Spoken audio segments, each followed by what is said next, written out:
My father died without warning. A heart attack caught him at his desk. 58 years old, a lifetime of working himself to nothing, and his heart simply stopped. They got him to the hospital in time, but the doctors said at the moment he arrived, no chance. They let me in to say goodbye. He was lying under a drip, pale, lips the color of ash, but conscious. When I walked in, he tried to smile. Almost managed it. My father had always been a strong man. Hard, demanding, sometimes unfair, but strong. He looked at me for a long time, and what I saw in his eyes wasn't fear of death. It was something else. Worry. For me. Because I was his greatest disappointment. I'm 23, his only son, the heir he raised to take over the business. Instead, from the age of 18, I had done exactly one thing: spend his money. Theme parks, nightclubs, expensive restaurants, resort trips with friends who vanished the moment my wallet emptied. And above all, gambling. Poker, roulette, sports betting. I lost sums that would have kept an average family fed for years, then went back and lost more. My father paid off my debts 3 times. 3 times he tried to talk to me man to man. 3 times I nodded, promised to change, and within a week I was back at the card table. My mother died when I was 14. After that, he raised me alone. Something in that broke. Either the situation or me. Probably me. He lay in that hospital room and held out a folder with a trembling hand. I took it without understanding. He rasped, his voice barely working. 10 hectares. South of the city, by the highway. It's yours. Start something. A farm. An orchard. Anything. Just stop destroying yourself. 10 hectares. A good piece of land. He knew what he was doing. Flat, close to water, right off a main road. He believed, even at the end, that if he put something real in my hands I would change. That dirt and planting schedules would fix what his words never could. He died an hour after that conversation. I sat beside him and held his hand, for the first time in years. And for the first time in years I felt something close to shame. But shame doesn't last long. Not in people like me. Standing at the graveside in the gray morning light, I wasn't thinking about my father. I was thinking about the land. 10 hectares by a highway, conservatively $800,000, maybe $1 million with the right buyer. Farming? Me? Up at 5 in the morning, mud on my boots, counting crop yields? I'd be dead of boredom by day 3. No. Sell it, clear the debts, keep enough for 6 months of breathing room. And then, we'll see. Maybe I'd run the money up at poker and double it. I was already picturing the table while standing over my father's fresh grave. The friends, the ones who always disappeared when my money ran out, showed up again the moment word got around about the inheritance. Calls, messages, offers to toast his memory. I didn't say no. The night after the burial, I drank until I couldn't remember getting home. I just woke up face down on my bed, still dressed, with no idea how I got there. And then, in the middle of that same night, something woke me. Not a sound I recognized. Not an alarm. Something else, sharp, clean, metallic, like a bell struck directly inside my skull. I lurched upright, still half drunk, still not knowing where I was. And then a screen lit up in front of me. Not on the wall. Not on the ceiling. In the air, directly at eye level. Luminous, half-transparent, like something out of the games I used to waste whole days on. Entertainment magnate system. Activated host. Confirmed starting location. Confirmed first objective. Raised $10 million for construction of the first casino.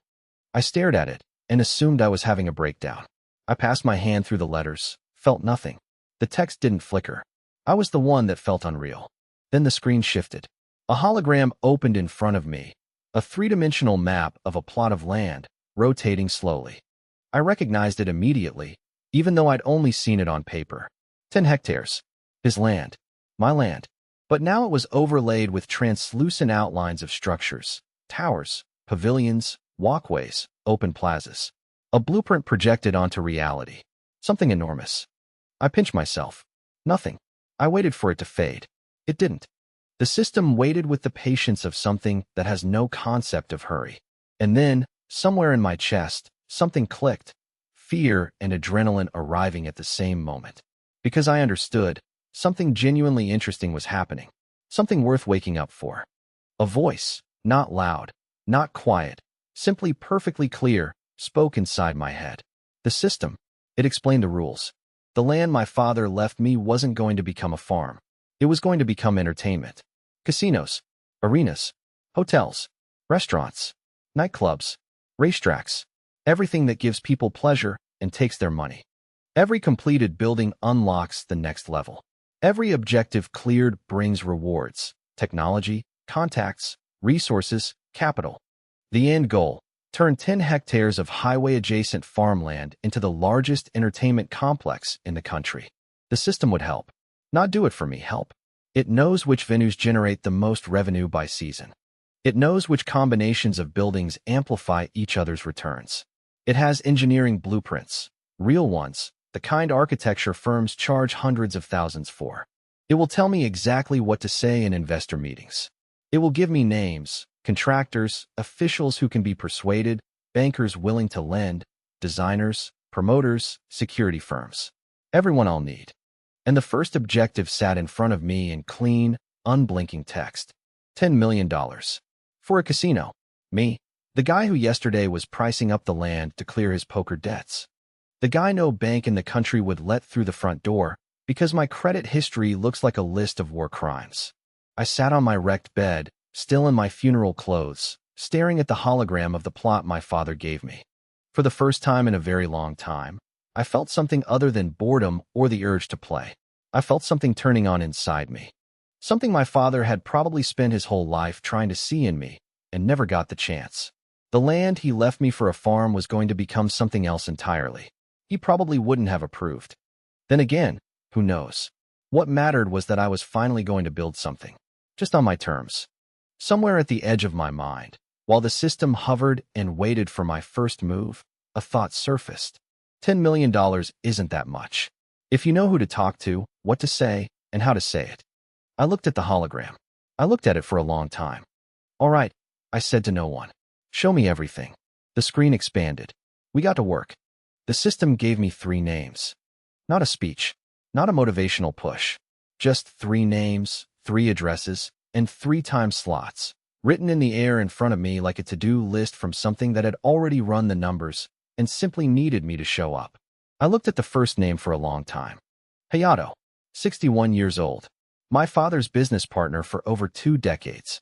I hadn't seen him since I was maybe 15, back when he still came to the house for New Year's dinners and looked at me the way adults look at a child they've already written off.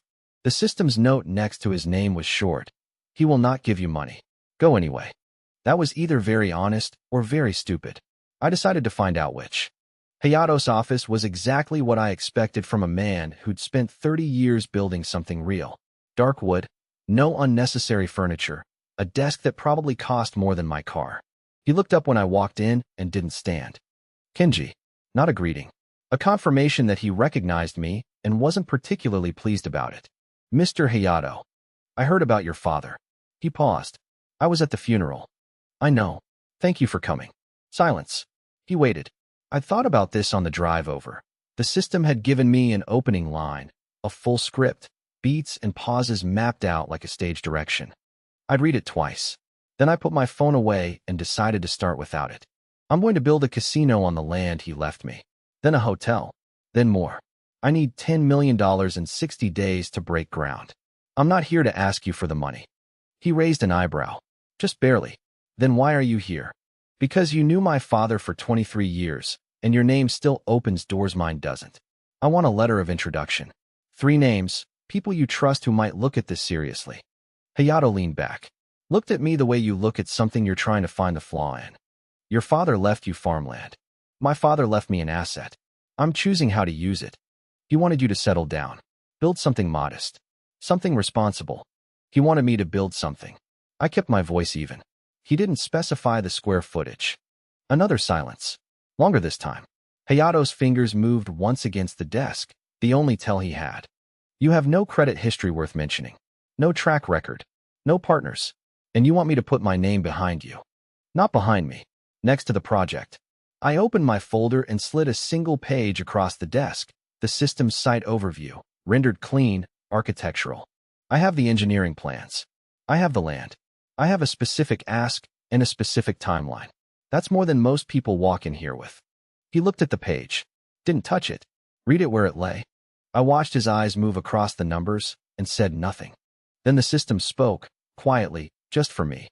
Now, offer him the wing. There's one more thing, I said. The casino will have a private lounge, high-limit tables, separate entrance, invitation only. I want to name it Hayato Lounge. Your name on the door, permanently.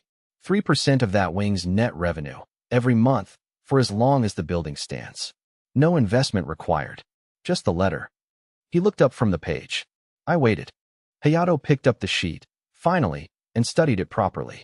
When he set it down, his expression hadn't changed, but something behind it had. I'll write the letter, he said. 3 names. People who will at least take the meeting. What they decide is their business and yours. He stood, which meant the meeting was over. Don't embarrass your father's memory, Kinji. I don't intend to. I walked out with a letter of introduction and a permanent 3% liability I'd just invented on the spot. Cost, 3% of the lounge. Forever. Return, 3 doors that would otherwise stay closed. The system marked the first contact complete. 2 names remained on the list. The second name was Ruji. 44 years old. Owner of a nightclub chain. 6 venues across 3 cities. Mid to high-end. Good locations. Consistent revenue. The system's note was longer this time. His clubs are losing 15% of their core demographic annually. He knows it. He doesn't know what to do about it. Tell him the number. Don't explain it. Just say it. Let him fill in the rest. Ruji met me at one of his clubs, closed in the afternoon, staff setting up for the evening. He was younger looking than his age, sharp clothes, the kind of energy that fills a room without trying. He shook my hand like he'd already sized me up on the way across the floor. Hayato vouched for the meeting, he said, sitting down across from me. Not for you specifically. What are you selling? I'm not selling anything. I'm offering a position in a casino and entertainment complex, ground floor, pre-construction pricing. I put the plans on the table. $2 million for 12%. That's the number. But before you look at those, I want to tell you something about your business. He paused with his coffee halfway to his mouth. Your clubs will lose approximately 15% of their primary revenue demographic by 2027. The shift is already happening. You can see it in your Thursday and Friday early evening numbers if you look at the last 8 months against the year before. 10 seconds of silence. Ruji set his coffee down. Go on, he said. People with disposable income are consolidating their nights out.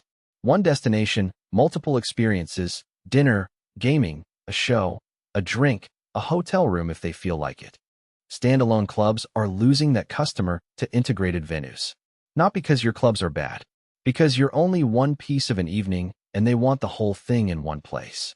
He was quiet for a moment. Then, and your complex gives them the whole thing. That's the plan. He picked up the site overview. Looked at it properly, not the quick scan of someone being polite, but the real read of someone running the numbers in their head as they go.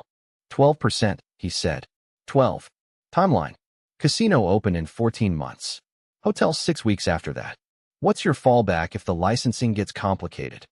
The system fed me the answer before I'd finished processing the question. I said it without hesitation, specific enough to sound like I'd already planned for it, which, technically, I had. Ruji listened. Nodded once. Looked at the plans again. 2 million, he said finally. 12%. I want a clause. If the casino isn't operational within 20 months of signing, I have the right to exit at cost. 18 months. He thought about it. 19. Done. We shook hands across his own bar. Cost. 12% equity, 19-month exit clause. Return. $2 million in the account. The system updated. Raised. $2 million remaining. $8 million days elapsed. 4 days remaining. 56. The third approach wasn't a meeting. It was a product. The system called it a founding membership program. 200 slots. $15,000 each. Buyers received a gold-tier membership, permanent VIP access to every venue in the complex, priority booking, a founding member designation that would never be offered again once construction began. I looked at the math. 200 times $15,000 equals $3 million. I looked at it again. People will pay $15,000 for access to something that doesn't exist yet. The system's answer was immediate. The right people will. You're not selling a membership. You're selling the fact that they were first. Hayato's letter got me in front of 12 people in the right circles. Ruji, who by day 5 had clearly mentioned the project to several of his own contacts, generated 6 more. I did the pitch 18 times in 9 days. Same structure each time. The land, the plan, the numbers, the window that was closing.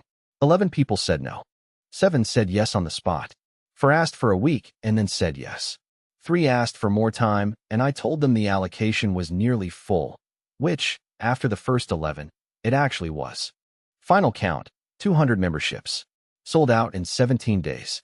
Cost, lifetime VIP access for 200 people across all future venues. Return, $3 million cash. The system updated, raised, $5 million remaining. $5 million days elapsed. 21 days remaining, 39. 5 million left. 39 days. I sat in my car outside the last membership meeting and ran the options. The system was already showing me the path. One more investor at scale, or a bank. Both had prices attached. A third investor at the terms Ruji got would mean giving away another 10 to 15% of the company. The equity was starting to matter. 3 rounds of dilution and I'd be a minority shareholder in my own project before the foundation was poured. A bank meant debt. It also meant putting the land up as collateral, the only real asset I had, the last thing my father gave me. If the build stalled, if the licensing failed, if anything went wrong at the wrong moment, the bank took the land and the whole thing ended where it started. The system displayed both options side by side. Clean numbers. No recommendation this time. I thought about it for longer than I'd thought about anything in years. Then I called the bank. The land went up as collateral. $5 million arrived in the project account 4 days later. Cost, the land, everything, pledged against the loan. If this fails, there is nothing left. Return, $5 million. Full objective met. The system updated one final time that night. Objective complete, capital raised. $10 million time used. 25 of 60 days equity issued. 12%. Ruji, permanent liabilities. 3% Hayato Lounge. Hayato, debt. $5 million at bank rate. Land as collateral, founding members. 200 objective 2 unlocked. Assemble the team. I looked at the number for a while. $10 million. 25 days ago, I had $4,000 in my pocket and a piece of land I was planning to sell. My father would have had something to say about that. I didn't know if it would be good or bad. I decided I'd find out by the time the casino opened. The system gave me 2 names. No preamble, no context, just a name, an address, and a single line of description for each, the way you'd label tools before a job. I read them both. Then I went to find them. Toru was 53 years old and currently unemployed. He'd spent 26 years as a site foreman. Shopping centers, logistics hubs, 1 regional hospital, 2 office towers. His last employer had gone bankrupt 4 months ago, mid-project, leaving 40 workers unpaid and Toru holding a clipboard full of incomplete handover documents and no one to hand them to. The system's note was 3 words. He needs work. I found him at a diner 2 blocks from his apartment. He was eating alone, reading something on his phone, and he looked up when I sat down across from him without being invited. "You're not eating here," he said. "No. I have a project. I need a site foreman. Then call a recruitment agency. I need one who can start Monday and work without a fixed salary for the first 4 months." He put his phone down. "Get out." I put the plans on the table. They were the system's blueprints, full engineering drawings, structural calculations, phased construction schedule, material specifications. The kind of documents that cost 6 figures to produce. Toru looked at them the way a doctor looks at a scan, not impressed by the paper, just reading what it says. He was quiet for almost 3 minutes. I counted. "Casino," he said finally. Not a question. "Casino, hotel, spa. Phase 1. There's more after that." "Who drew these?" "I did." He looked up at me for the first time since he'd started reading. "You didn't draw these. Does it matter?" He looked back down, turned 2 more pages, stopped at the foundation sequence. "This phasing is smart," he said quietly, like he didn't particularly want to admit it. "You're pouring the hotel foundation while the casino shell goes up. Most people sequence them end to end and lose 6 weeks. 8 weeks, by my estimate." He closed the folder, pushed it back toward me, but slowly. "I have 22 years of invoices. I know what work costs. You want me to run this site for 4 months on a handshake and a percentage of something that doesn't exist yet?" "Yes." Why would I do that? Because you've been sitting in this diner for 4 months and the work you're being offered doesn't look like this. I tapped the folder. And because I'll put the deferred payment in writing. Specific number, specific trigger date, signed before you lift a shovel. Toru drank his coffee. Set the cup down. What's the deferred number? I told him.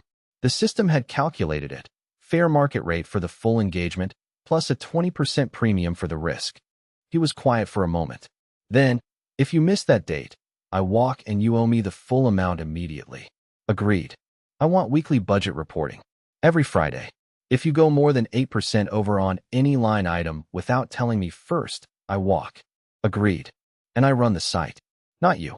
You don't tell my workers what to do. You talk to me, and I decide. Agreed. He held out his hand. I shook it. Cost. Deferred payment, $200,000 at project milestone, plus site authority. Return. A site foreman who reads blueprints like sheet music and has built everything worth building in a 3-city radius. Ayako was harder. 35 years old. Corporate lawyer, M&A, licensing, regulatory compliance. She'd spent 8 years at one of the largest firms in the region before walking out 6 months ago after a dispute with a senior partner over a case she refused to sign off on. The system's note said, she's the best licensing attorney within 400 kilometers. She knows it. Lead with the scope, not the money. She met me at a coffee shop near the courthouse and arrived 4 minutes early. She had the look of someone who had already decided the answer was no and was here out of mild professional curiosity. Gaming license applications in this jurisdiction take between 8 and 14 months, she said, before I'd opened the folder. You need it in 6 to hit any reasonable opening window. That's the first problem. Can it be done in 6? It can be done in 6 if you file correctly the first time, if your financial documentation is airtight from day one, and if someone is managing the regulatory relationship continuously, not just at submission. Most applicants lose 3 months to resubmission. That's where the timeline dies. That's why I'm talking to you, and not someone else. She looked at me steadily. What are you offering? 5% of the company. She didn't react. 5% of what valuation? Current. The land plus raise capital. 12 months from now, considerably more. The licensing is one piece. I need full legal coverage across the build. Contracts, employment, planning, any disputes that come up. That's a significant scope. It's a significant percentage. She picked up the side overview I'd placed on the table and read it the same way Toru had, properly, not politely. When she finished, she turned back to the first page and looked at the phasing timeline. Your casino opening window is aggressive. I know. If the license is delayed past month 7, your hotel's soft opening conflicts with your high season. You lose the first summer, which is why the license can't be delayed past month 7. She looked at me. Something shifted in her expression, not warmth exactly, but the recognition of a problem she actually wanted to solve. 5%, she said, vesting over 18 months. If the project collapses before month 9, I keep whatever has vested and you pay my standard hourly for all work completed. Done. One more thing. She closed the folder. I work independently. I'll report to you on legal matters. I don't take direction from your construction team, your investors, or anyone else on the project. If there's a legal question, it comes to me and my answer is final. Understood. She nodded once, the shortest possible gesture that still counted as an agreement, and picked up her coffee. Cost, 5% equity, vesting 18 months. Return, the only person within 400 kilometers who can get a gaming license filed correctly in 6 months. By the end of the week, I had a team. By the end of the following week, I had a problem. Toru called me on a Thursday morning, earlier than he'd ever called before, which told me before he said a word that something had gone wrong. Ground survey came back, he said. The soil profile in the northeast quadrant is different from what the documents show. We're going to need a different foundation approach in that section, or the materials cost jumps by $400,000. For $100,000. Against a budget that was already fully allocated. I didn't say anything for a moment. Toru waited. He was, I was learning, the kind of man who gave you the problem and then gave you space to think about it rather than filling the silence with noise. What's the alternative foundation method? I asked. He described it. The system had already pulled the specifications by the time he finished and was displaying them alongside a cost comparison. The alternative was technically sound, different load distribution, slightly longer cure time, but workable. And it was 30% cheaper than upgrading the materials. That saves us how much against the problem? I asked. Against the 400? You're looking at roughly 280 in savings. Net cost of the issue drops to about 120. Do it. You're sure? I want you to understand the cure time adds 4 days to the foundation phase. 4 days I can absorb. For 100,000 I can't. Toru paused. All right. I'll have the revised schedule to you by tonight. He hung up. The system marked the first on-site problem resolved. I sat with the number for a minute. $120,000. Absorbed, managed, closed. For months ago, I'd lost more than that in a single weekend at a card table and barely registered it. Same amount of money. Completely different weight. The second problem came from Miyako. She called on a Friday afternoon, 2 weeks into the build. The planning office is holding our commercial development sign-off, she said. The official handling our file is asking for a meeting to discuss outstanding procedural concerns. He was not specific about what those were. How long can he hold it? Legally, indefinitely. Practically, he won't want the paper trail of a prolonged delay without cause. He's looking for something. I understood what she meant. Can we go around him? Not without creating a worse problem further up the chain. Going around a mid-level official in a regional planning office tends to produce enemies in regional planning offices. Then what do you suggest? She was quiet for a moment. There's a family in the district, the Matsuda family. They have a long-running boundary dispute with a neighboring property. It's a legitimate case, straightforward, but they can't afford representation. If that case got resolved, quietly, at no cost to them, it would register as a favor in the right social network. And the official handling our file is in that network. He grew up with the eldest Matsuda's son. I thought about it. Can you handle the Matsuda case? In a week. It's not complicated. Do it. Cost. 1 week of Ayako's time on a pro bono case. Return. Commercial development sign-off. File cleared in 3 days after the Matsuda case resolved. By the end of month 2, the foundation was poured. I stood at the edge of the site on a Tuesday evening when the crews had left and looked at what we had. Concrete and rebar and survey markers and nothing else. Nothing that looked like anything yet. Just the beginning of the shape of something. Toru appeared beside me. He did that sometimes, showed up without announcing himself, looked at the work, left again. On schedule? I asked. 3 days ahead, he said. The revised foundation method actually cured faster than the standard in this temperature. We made back the 4 days. I nodded. He was quiet for a moment. Then, your father built things too. Smaller scale, but he built things. I didn't answer. I worked with him once, Toru said. Long time ago. Small warehouse project. He was the kind of man who came to the site himself. Not to check on people, just to see it going up. He said nothing else. Walked back to his truck and drove away. I stayed at the edge of the foundation until it got dark. The casino shell went up in 11 weeks. I watched it happen in increments, steel frame, then concrete floors, then the skin of the building closing around it like something coming to life from the inside out. Every Friday, Toru handed me a budget report, 1 page, no decoration. Every Friday, the numbers were within tolerance. Not always comfortable, but within tolerance. The hotel was rising on the adjacent footprint at the same time, Shinji's project, his money, his contractors, but under the same site authority as everything else. Toru had made that a condition before he'd agree to coordinate across 2 simultaneous builds. Shinji had agreed without argument. He was the kind of investor who cared about returns, not credit. Shinji was 51, owned 4 business hotels in 2 cities, and had come to me through Ruji's network 3 weeks into the capital raise. He didn't want equity in the main company. He wanted the right to build and operate the hotel as a separate entity within the complex, his brand, his staff, his P&L, with a revenue-sharing agreement tied to the shared customer base. The system had flagged him before I'd even finished describing the hotel component to Ruji. He's been looking for a 5th property for 2 years. He wants a destination, not another business hotel on a ring road. Show him the full complex plan. I showed him the full plan. He signed within a week.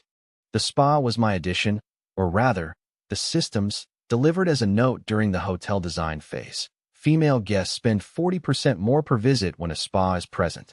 They also return at twice the rate. Build it into the hotel footprint, shared entrance, separate booking. Toru looked at the revised plans and said nothing for a long moment. This adds 6 weeks, he said finally. I know. You're adding 6 weeks to hit an opening date that's already tight. The spa shares the hotel structure. We're not adding a new building. We're finishing what's already framed. He looked at the drawings again. 4 weeks. I can do it in 4 if I add a second interior crew and run split shifts on the finishing work. What does that cost? He told me. I approved it before he finished the sentence. Cost, additional crew, split shifts, $180,000 over budget on interior fit-out. Return, a spa in the building rather than planned for Phase 2. The licensing decision came on a Tuesday morning, month 7. Ayako called at 8:15. Her voice was exactly the same as it always was, measured, no wasted words, and for a moment I couldn't read it. We have the license, she said. I sat down. I hadn't realized I was standing. Full approval? Full approval. Operational conditions are standard, nothing we didn't anticipate. I'll have the documentation to you by end of day. I stayed on the phone for another few seconds without saying anything useful. Kenji. A pause. We're on schedule. Yes, I said. We are. I called Toru next. He said good, and hung up. That was Toru's version of a celebration. I called Ruji. He said he'd open a good bottle that evening and asked if I wanted to join him. I said maybe, knowing I wouldn't. There was too much still to do, and I didn't trust myself around open bottles at this particular stage of anything. The Bariki problem started quietly, the way most serious problems do. His full name was Hiroshi Bariki. 55 years old, second-generation operator. His father had built the first entertainment venues in the region 30 years ago. And Hiroshi had spent the following 2 decades expanding the portfolio until it covered 9 properties across 4 cities. He wasn't the largest operator in the country, but in this region, he was the closest thing to one. The system had flagged him early, a single line, almost a footnote. Bariki has had this land identified as a potential acquisition target for 3 years. He will notice construction. He noticed in month 4. I knew because Ayako told me she'd seen his company's legal representative pulling the public planning files on our site. Informational only, she said. But they're watching.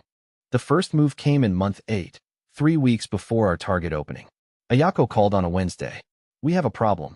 The problem was an injunction application, filed by a company I didn't recognize, citing a boundary discrepancy in the original land survey. The claim was that 0.3 hectares of our site overlapped with an adjacent parcel that had changed hands 6 weeks ago. 6 weeks ago, while we were in final fit-out. Who owns the adjacent parcel? I asked. A pause. A holding company registered 4 months ago. The directorship is obscured through 2 layers, but the registered address is the same building as Bariki's primary legal firm. I was quiet for a moment. If the injunction is granted, construction stops. All of it, casino, hotel, spa.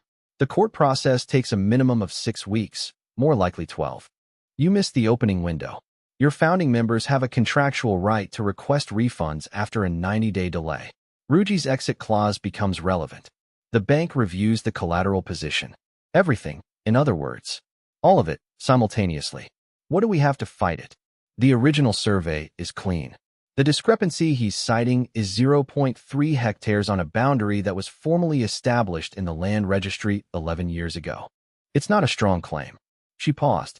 But it doesn't need to be strong. It needs to be pending. A weak claim that takes 12 weeks to resolve does the same damage as a strong one. I thought about it. What does he actually want? That's the right question, she said. He doesn't want 0.3 hectares. He wants a conversation. Then let's have one. I called Bariki directly. His assistant put me through in under a minute, which told me he'd been expecting the call. Yamamoto's son, he said. Not unfriendly. Assessing. Kenji, I said. I think you know why I'm calling. I know exactly why you're calling. A pause. You've built something faster than I expected. I've been watching the site since month 4. The phasing is good. The location is better than I gave it credit for when your father bought it. He knew what he was doing. He did. Another pause. Genuine this time, not tactical. What do you want from this conversation? The injunction withdrawn. Permanently. And confirmation that you won't file any further procedural challenges against the project. And what do I get? What do you want? Silence on the line. I let it run. The system had told me nothing for this call. No script, no suggested offer, no data point to drop. For the first time since the night the hologram appeared in my apartment, I was entirely on my own. 10%, Bariki said, of the whole company. And a seat at the table when you plan phase 2. No. No to which part? Both. I kept my voice level. I'm not selling equity to resolve a procedural complaint. And I'm not giving you a planning role in something you tried to stop 3 weeks before opening. A long silence. Then what are you offering? I'd been thinking about this since Ayako's call. Not the system's answer, mine. When I build phase 2, I'll need contacts. Regional officials, site acquisition support, vendor networks. You have all of that. I'm offering a formal advisory arrangement, paid, structured, specific scope, on phase 2 planning only. No equity, no operational role in what's already built. And the injunction goes away today. Bariki was quiet for almost 15 seconds. You're offering me a consulting fee. I'm offering you a seat at the table for what comes next, which is larger than what you're looking at now. The injunction buys you nothing except the satisfaction of delaying me. The advisory role buys you access to the next phase before anyone else knows it exists. Another silence. Shorter this time. Send the terms to my office. If they're reasonable, the injunction is withdrawn by end of week. He hung up. I sat with the phone in my hand for a moment. Then I called Ayako. Draft an advisory agreement, I said. Phase 2 planning consultation. Paid engagement, defined scope, no equity, no operational authority. Bariki's name on it. A pause. That was fast. Send it today. Cost. A paid advisory role for Bariki on phase 2. His network, his access, his relationships, now pointed in my direction instead of against it. Return. Injunction withdrawn. Opening date intact. And Bariki, who spent 3 weeks trying to stop this, now has a financial reason to want it to succeed. The system updated quietly. Threat neutralized. Opening window confirmed. We opened on a Friday evening in the first week of October. 800 people. Invitations only. Founding members, investors, regional press. A list that Ruji had helped curate and Ayako had vetted for anyone who might create a compliance issue. The casino floor was at half capacity by 9. Full capacity by 10:30. I stood at the edge of the floor for a while and watched it. The sound of it was different from what I'd expected. I'd spent years in casinos, as a customer, as a problem, as someone who left with less than he arrived with every single time. I knew what a casino sounded like from the inside of a losing streak, which is a specific and unpleasant frequency. This was different. This was the same sound from the other side of the table. Ruji found me around 11. He had a drink in his hand and the expression of a man who had bet on something uncertain and watched it come in. Your Thursday and Friday early evening numbers, he said. Remember I told you they were down? I remember. I checked last week's against the same period last year. He paused. They're up 4%. The complex is pulling your customers back out. It's pulling them here first and sending them on to me after. He looked at the floor. That's better, actually. Shinji appeared briefly, shook my hand, said the hotel was at 91% occupancy for the opening weekend, and left to talk to someone else. That was Shinji, efficient with everything, including gratitude. Toru was not there. He had told me 2 days before the opening that he didn't attend parties. I told him it wasn't a party, it was an opening. He said that sounded like a party. I didn't argue. The first month's numbers came in on a Tuesday morning, delivered by the system in the same clean format it used for everything. I read them twice. Casino, monthly gross, $28,400,000. Hotel, occupancy, 91%. RevPAR, significantly above regional average. Spa, fully booked 14 days in advance. Combined complex, net operating income, month 1, $6,200,000. The bank loan repayment schedule, covered, with margin. Toru's deferred payment, paid, in full, on the date we'd agreed. I transferred Toru's money on a Monday morning and called him when it had cleared.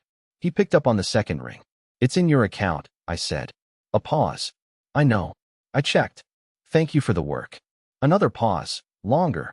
It's a good building, he said. The foundation especially.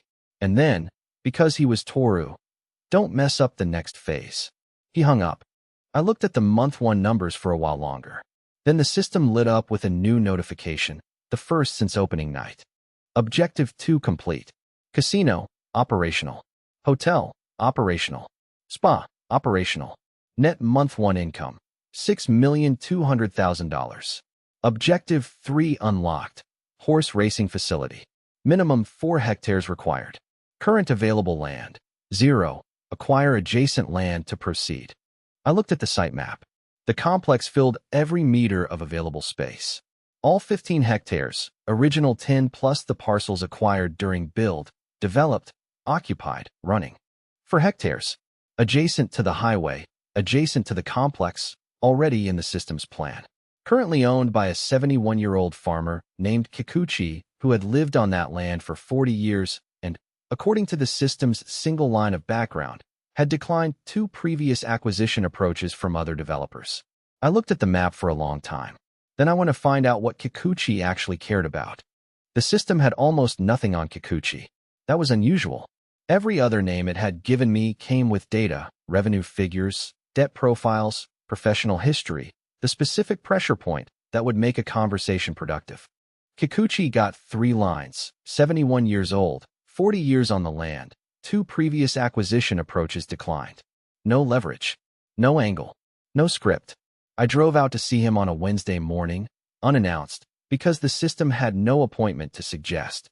The farm was 4 hectares of flat, well-kept land running alongside the highway, exactly where the system's map showed the racing facility needed to go. The soil looked good. The fencing was old but maintained. There was a small house at the northern edge, a storage barn behind it, and a vegetable plot beside the barn that was better tended than anything else on the property. Kikuchi was in the vegetable plot when I arrived. 71 years old, moving slowly but not carefully. The difference between a man who has learned his own pace and a man who has lost his. He looked up when I came through the gate and didn't look surprised to see me. Developer, he said. Not a question. Kenji. I built the complex next door. He looked at me for a moment. Then he went back to what he was doing. I stood at the edge of the plot and watched him work for a minute. Eventually, he said, without looking up, the other 2 sent lawyers. Then they sent younger lawyers. Then one of them sent someone with a folder full of photographs showing what the land could become. He straightened up. What did you bring? Nothing, I said. I came to ask what you'd actually want if you were going to sell, which I understand you're not. He looked at me properly for the first time. Something in his expression shifted, not softening exactly, but recalibrating. Come inside, he said. The house was small and clean and full of things that had been in the same position for a long time. A kitchen table that had hosted 40 years of meals. Photographs on a shelf, a younger Kikuchi, a woman who must have been his wife, children who were now probably older than me. He made tea without asking if I wanted any and set it on the table between us. My wife died 8 years ago, he said. The children are in the city. They visit at New Year and occasionally in summer. He wrapped both hands around his cup. They want me to sell and move closer to them. The developers want me to sell and move anywhere. Everyone wants the same thing from me. The reasons are different, but the ask is identical. What do you want? He looked at me over his cup. That's a strange question from a developer. You've already said no twice. The standard approach isn't working. So I'm asking a different question. He was quiet for a while. Outside the kitchen window, the morning light was sitting flat across the vegetable plot.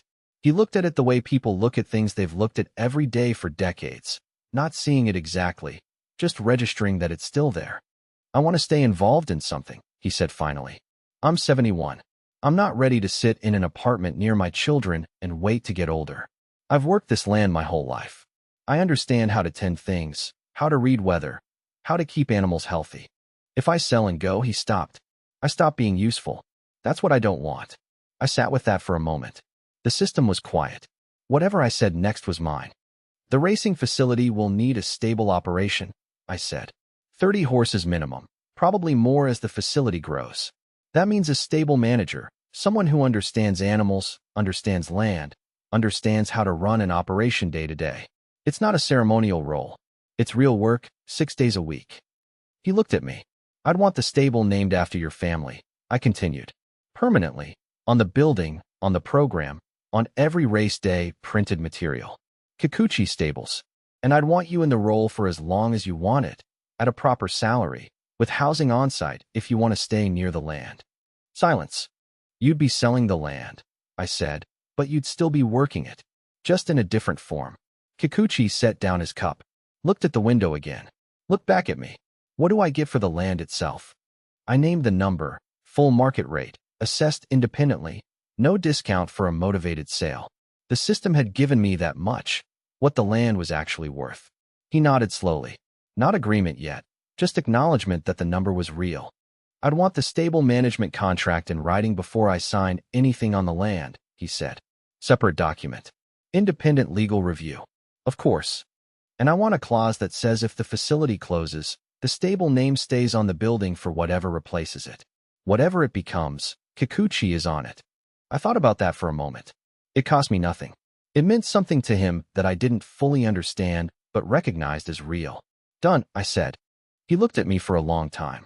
Then he picked up his cup again and drank the rest of his tea. Come back on Friday with the paperwork, he said.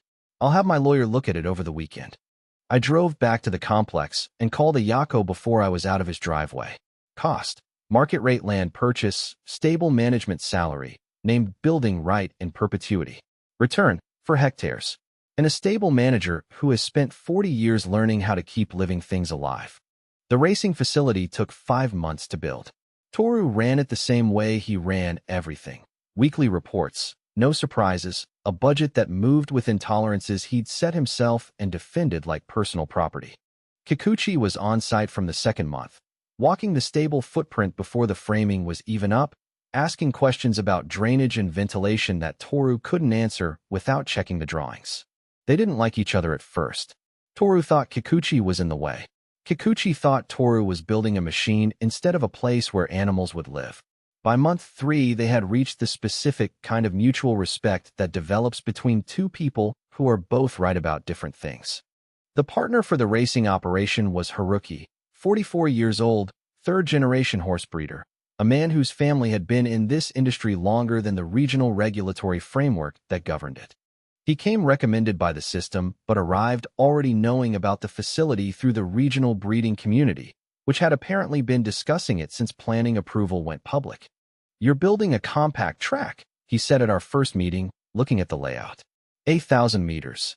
The land is 4 hectares. That's what fits. City format, he said, not disparagingly, just categorizing. Corporate entertainment crowd, not serious racing people. The corporate entertainment crowd bets more per race than serious racing people, and they book tables in advance. He looked at me, then at the drawings. The stable capacity is good. 30 horses is enough to run a credible card if the breeding quality is there. He paused. I can supply 12 horses for the first season. Well-bred, mid-tier competition horses. They'll look good and run honestly. What do you want for that? Naming rights on the breeding partnership. And first right of refusal if you ever expand the stable capacity. Done on both. Haruki turned out to be exactly what the facility needed. Someone who understood horses well enough to make the racing credible, and who understood business well enough not to get precious about what the facility was actually for. The 12 VIP boxes were Ruji's idea. He'd come to me 3 months into construction with a single page of numbers and the look of a man who had done the arithmetic carefully before deciding it was worth mentioning. Corporate boxes, he said.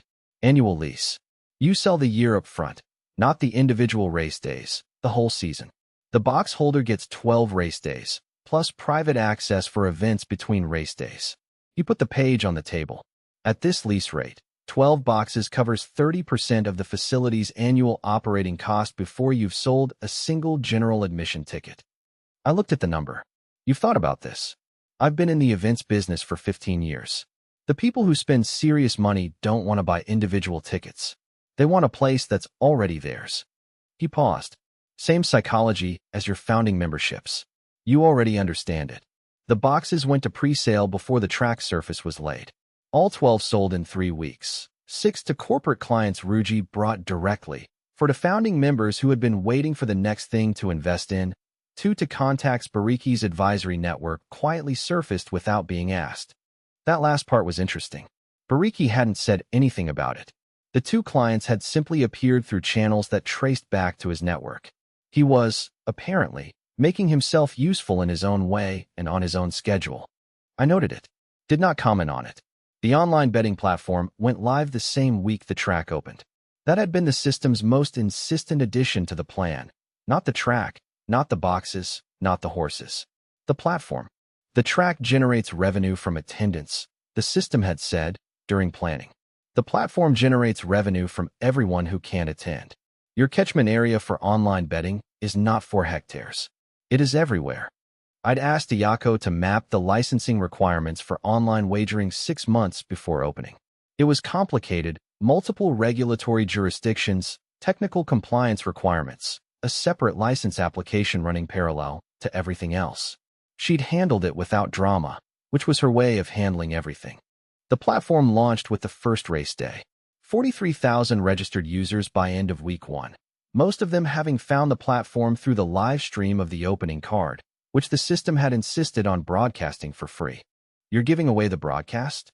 Toru had asked when I told him. "The broadcast is an advertisement for the betting platform," I said. "Every viewer is a potential account." He'd looked at me with the expression he used when he thought I was probably right, but didn't want to say so. By end of month 1, online betting revenue was running at 41% of the facility's total income. By month 2, it was 47. The first race day drew 9,000 people. Kikuchi was at the stable entrance at 6 in the morning when the horses arrived, which was 3 hours before anyone else. I saw him on the camera feed from the site office, moving between the stalls, checking each animal, talking to the handlers in the specific way that people talk to animals they understand. I watched that for a minute before the day started. Then I went to meet the first guests. Bariki came in the afternoon, not as a guest, exactly. He walked the facility with the specific attention of someone assessing a competitor, which was fair, because that was what he was. We shook hands at the entrance and walked the track perimeter together.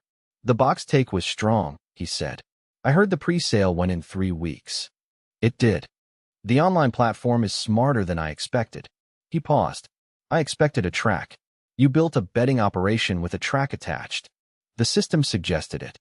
He glanced at me. "What system?" "My planning process," I said. He accepted that without further question. We walked in silence for a moment. "The advisory arrangement has been useful," he said finally. "From my side." I noticed. "The 2-box clients." He nodded once. Not quite an acknowledgement, just confirmation that I'd seen it correctly. "Phase 2, he said. "When does planning start?" "When month 2 revenue confirms the model." He nodded again. "When you're ready, I have 3 land introductions that will save you 6 months of acquisition work." He stopped walking and looked at the track. "You're going to need a lot more land." "I know." He said nothing else. We watched 2 horses run a practice circuit in the evening light. Haruki's animals, moving well, the sound of hooves on the new surface carrying further than I'd expected in the open air. Month 2 numbers, racing facility, track attendance revenue, $1,400,000. VIP box leases, annualized monthly $890,000. Online betting platform, $2,100,000. Total facility monthly, $4,390,000. Combined complex monthly, casino, hotel, spa, racing, gross revenue, $36,200,000. Net operating income, $9,800,000. The system updated at midnight on the last day of month 2. Objective 3 complete. Racing facility, operational. Online platform, active. Combined NOI, $9,800,000 per month. Objective 4 unlocked. Concert arena, 8,000 capacity. Land required, 3 hectares. Identify and acquire. Advisory note. Remaining developable land on current site, 1.2 hectares.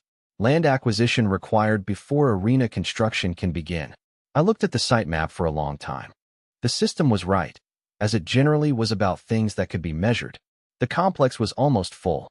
The casino, hotel, spa, track, stabling, parking, service infrastructure, it all fit, and it fit well, but there was no room left for something the size of an 8,000-seat arena.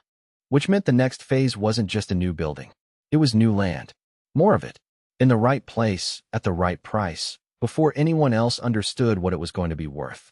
I looked at the map until the numbers stopped being abstract and became geography, roads, boundaries, neighboring parcels, the specific shapes of what was available and what stood between me and where this was going. Then I called Bariki. "You said you had 3 land introductions," I said when he picked up. "I did. I need them." A pause. Then, and I heard something in his voice that hadn't been there before, something that might have been satisfaction. "Come to my office tomorrow morning. Bring your site plans." Bariki's office was on the 14th floor of a building that had been the tallest in the city for about 15 years before something newer came along. The view from his window covered the highway corridor heading south, and if you knew what you were looking at, you could see the edge of the complex from there. The casino tower, the hotel, the track lights, still up from the previous evening. He was already at his desk when I arrived. Plans open, which meant he'd been thinking about this before I called. 3 parcels, he said, without preamble. Different owners, different situations, all adjacent to your southern boundary. He turned the map toward me. This one, he pointed to the largest, is a logistics company that bought the land 7 years ago for a distribution hub that was never built. They've been carrying the asset cost ever since. They want out. Motivated seller, realistic expectations. I looked at the parcel. 5 hectares. Exactly where I needed it. The second is a family holding. 2 brothers who inherited it from their father and haven't agreed on anything since. One wants to sell, one wants to develop. They've been in that argument for 4 years. The right offer, framed the right way, ends the argument. And the third? Bariki sat back.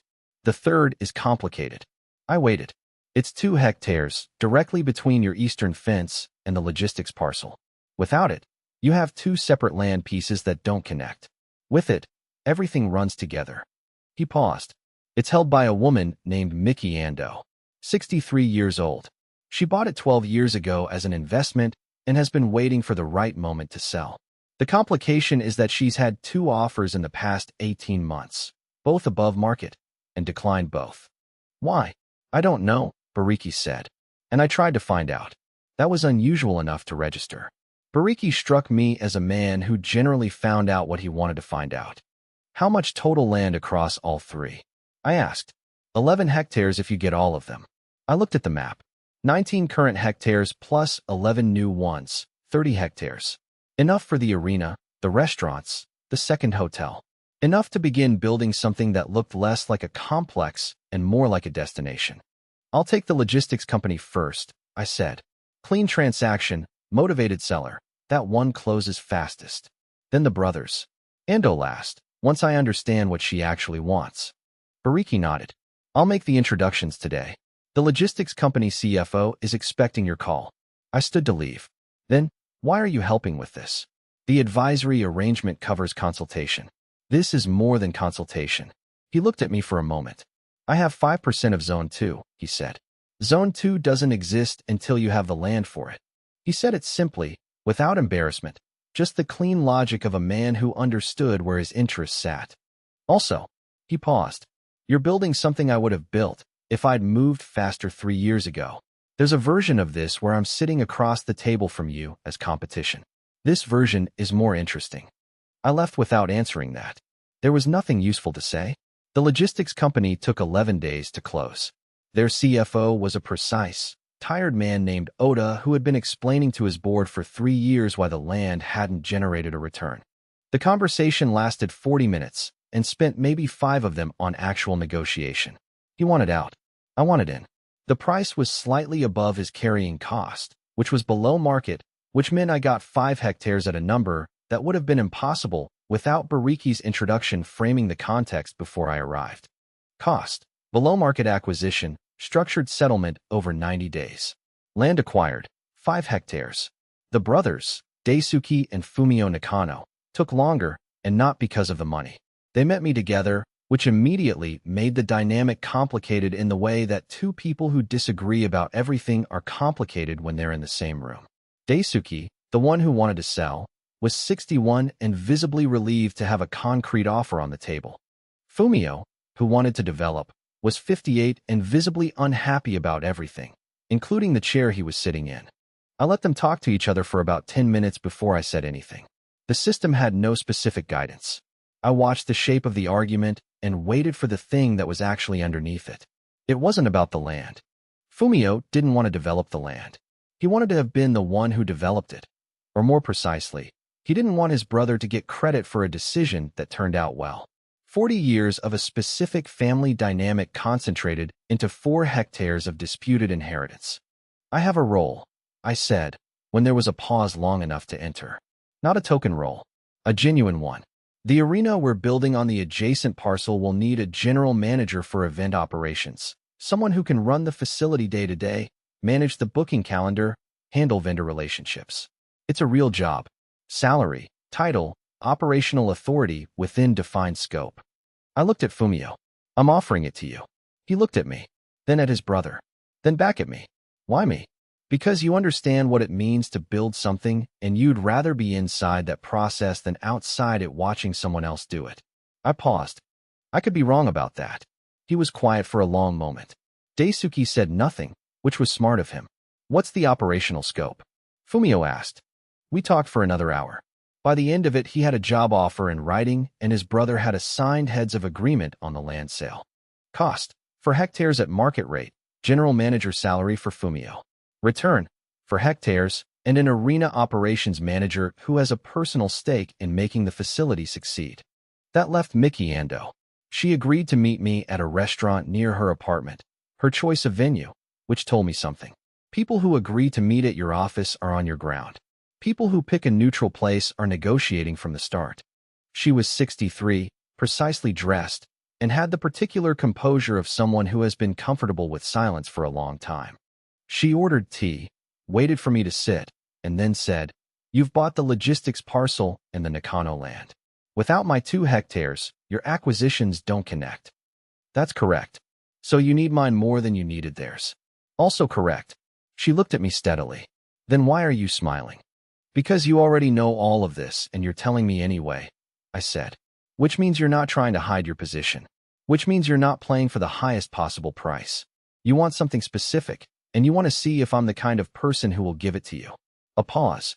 Something shifted in her expression, not surprise, more like recalibration. 2 people offered me above market in the past 18 months, she said. I declined both. I know. Why? Because they were buying land. I'm not interested in selling land. She wrapped both hands around her tea. That parcel has appreciated 300% since I bought it. Selling it now, even above market, is the worst financial decision I could make. The only reason to sell is if what I get back is worth more than what I'd make by waiting another 10 years. What would be worth more than 10 years of appreciation? She looked at me. A position in the thing being built on it. I thought about it. What kind of position? Equity. In the new zone, not the existing complex. Clean entry, defined percentage, no operational obligations unless I choose to take them. What percentage? 3, she said. Of Zone 2, valued at land contribution plus a reasonable premium for the strategic value of the connector parcel. I ran the numbers quietly. 3% of Zone 2 was meaningful, more than Hayato's lounge percentage, less than Ruji's position. But Ando was right about the strategic value. Without that 2-hectare connector, I had 2 separate land acquisitions that didn't function as a single site. 2%, I said, plus a seat on the Zone 2 advisory board, non-executive, quarterly meetings, full financial reporting. She considered it for exactly long enough that I knew she'd already decided. Done, she said. Cost, 2% of Zone 2 equity, advisory board seat. Return, 2 hectares and a connected site, 30 hectares total, functioning as one. The arena broke ground 6 weeks after the Ando agreement closed. Toru looked at the new site boundary on the first morning and was quiet for a long time in the way he was quiet when he was doing calculations in his head. 30 hectares, he said. For now. He looked at me sideways. For now. Build the arena first. We'll talk about what comes next when it's framed. He made a sound that was not quite agreement, but wasn't disagreement either, and went to brief his crew.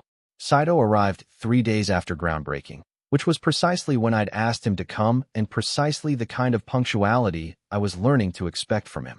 He was 38 years old, had been promoting concerts and events since he was 22, and moved through the world at a pace that made everyone around him feel slightly behind.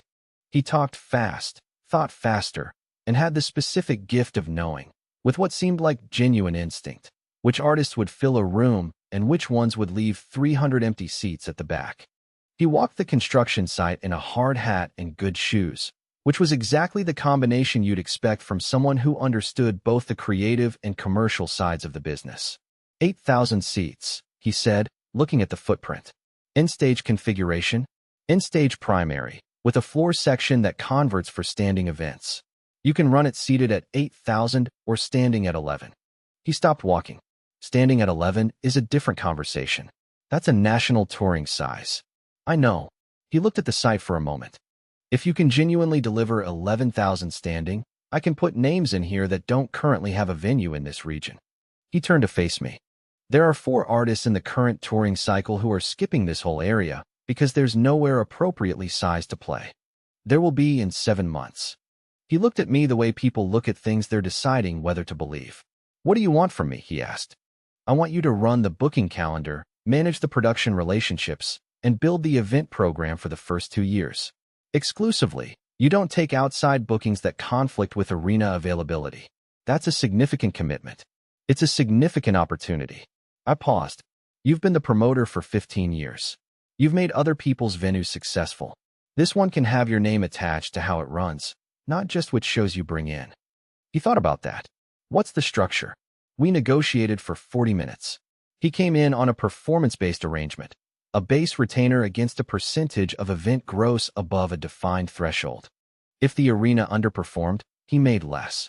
If it ran at the level he was projecting, he made considerably more than any fixed salary I could have offered. He signed the term sheet in the site office, still in his hard hat, using Toru's pen. 7 months, he said. 7 months, I confirmed. He left immediately to make phone calls. I watched him go and thought that 7 months was going to be a very busy 7 months. The arena opened on a Saturday night in late spring.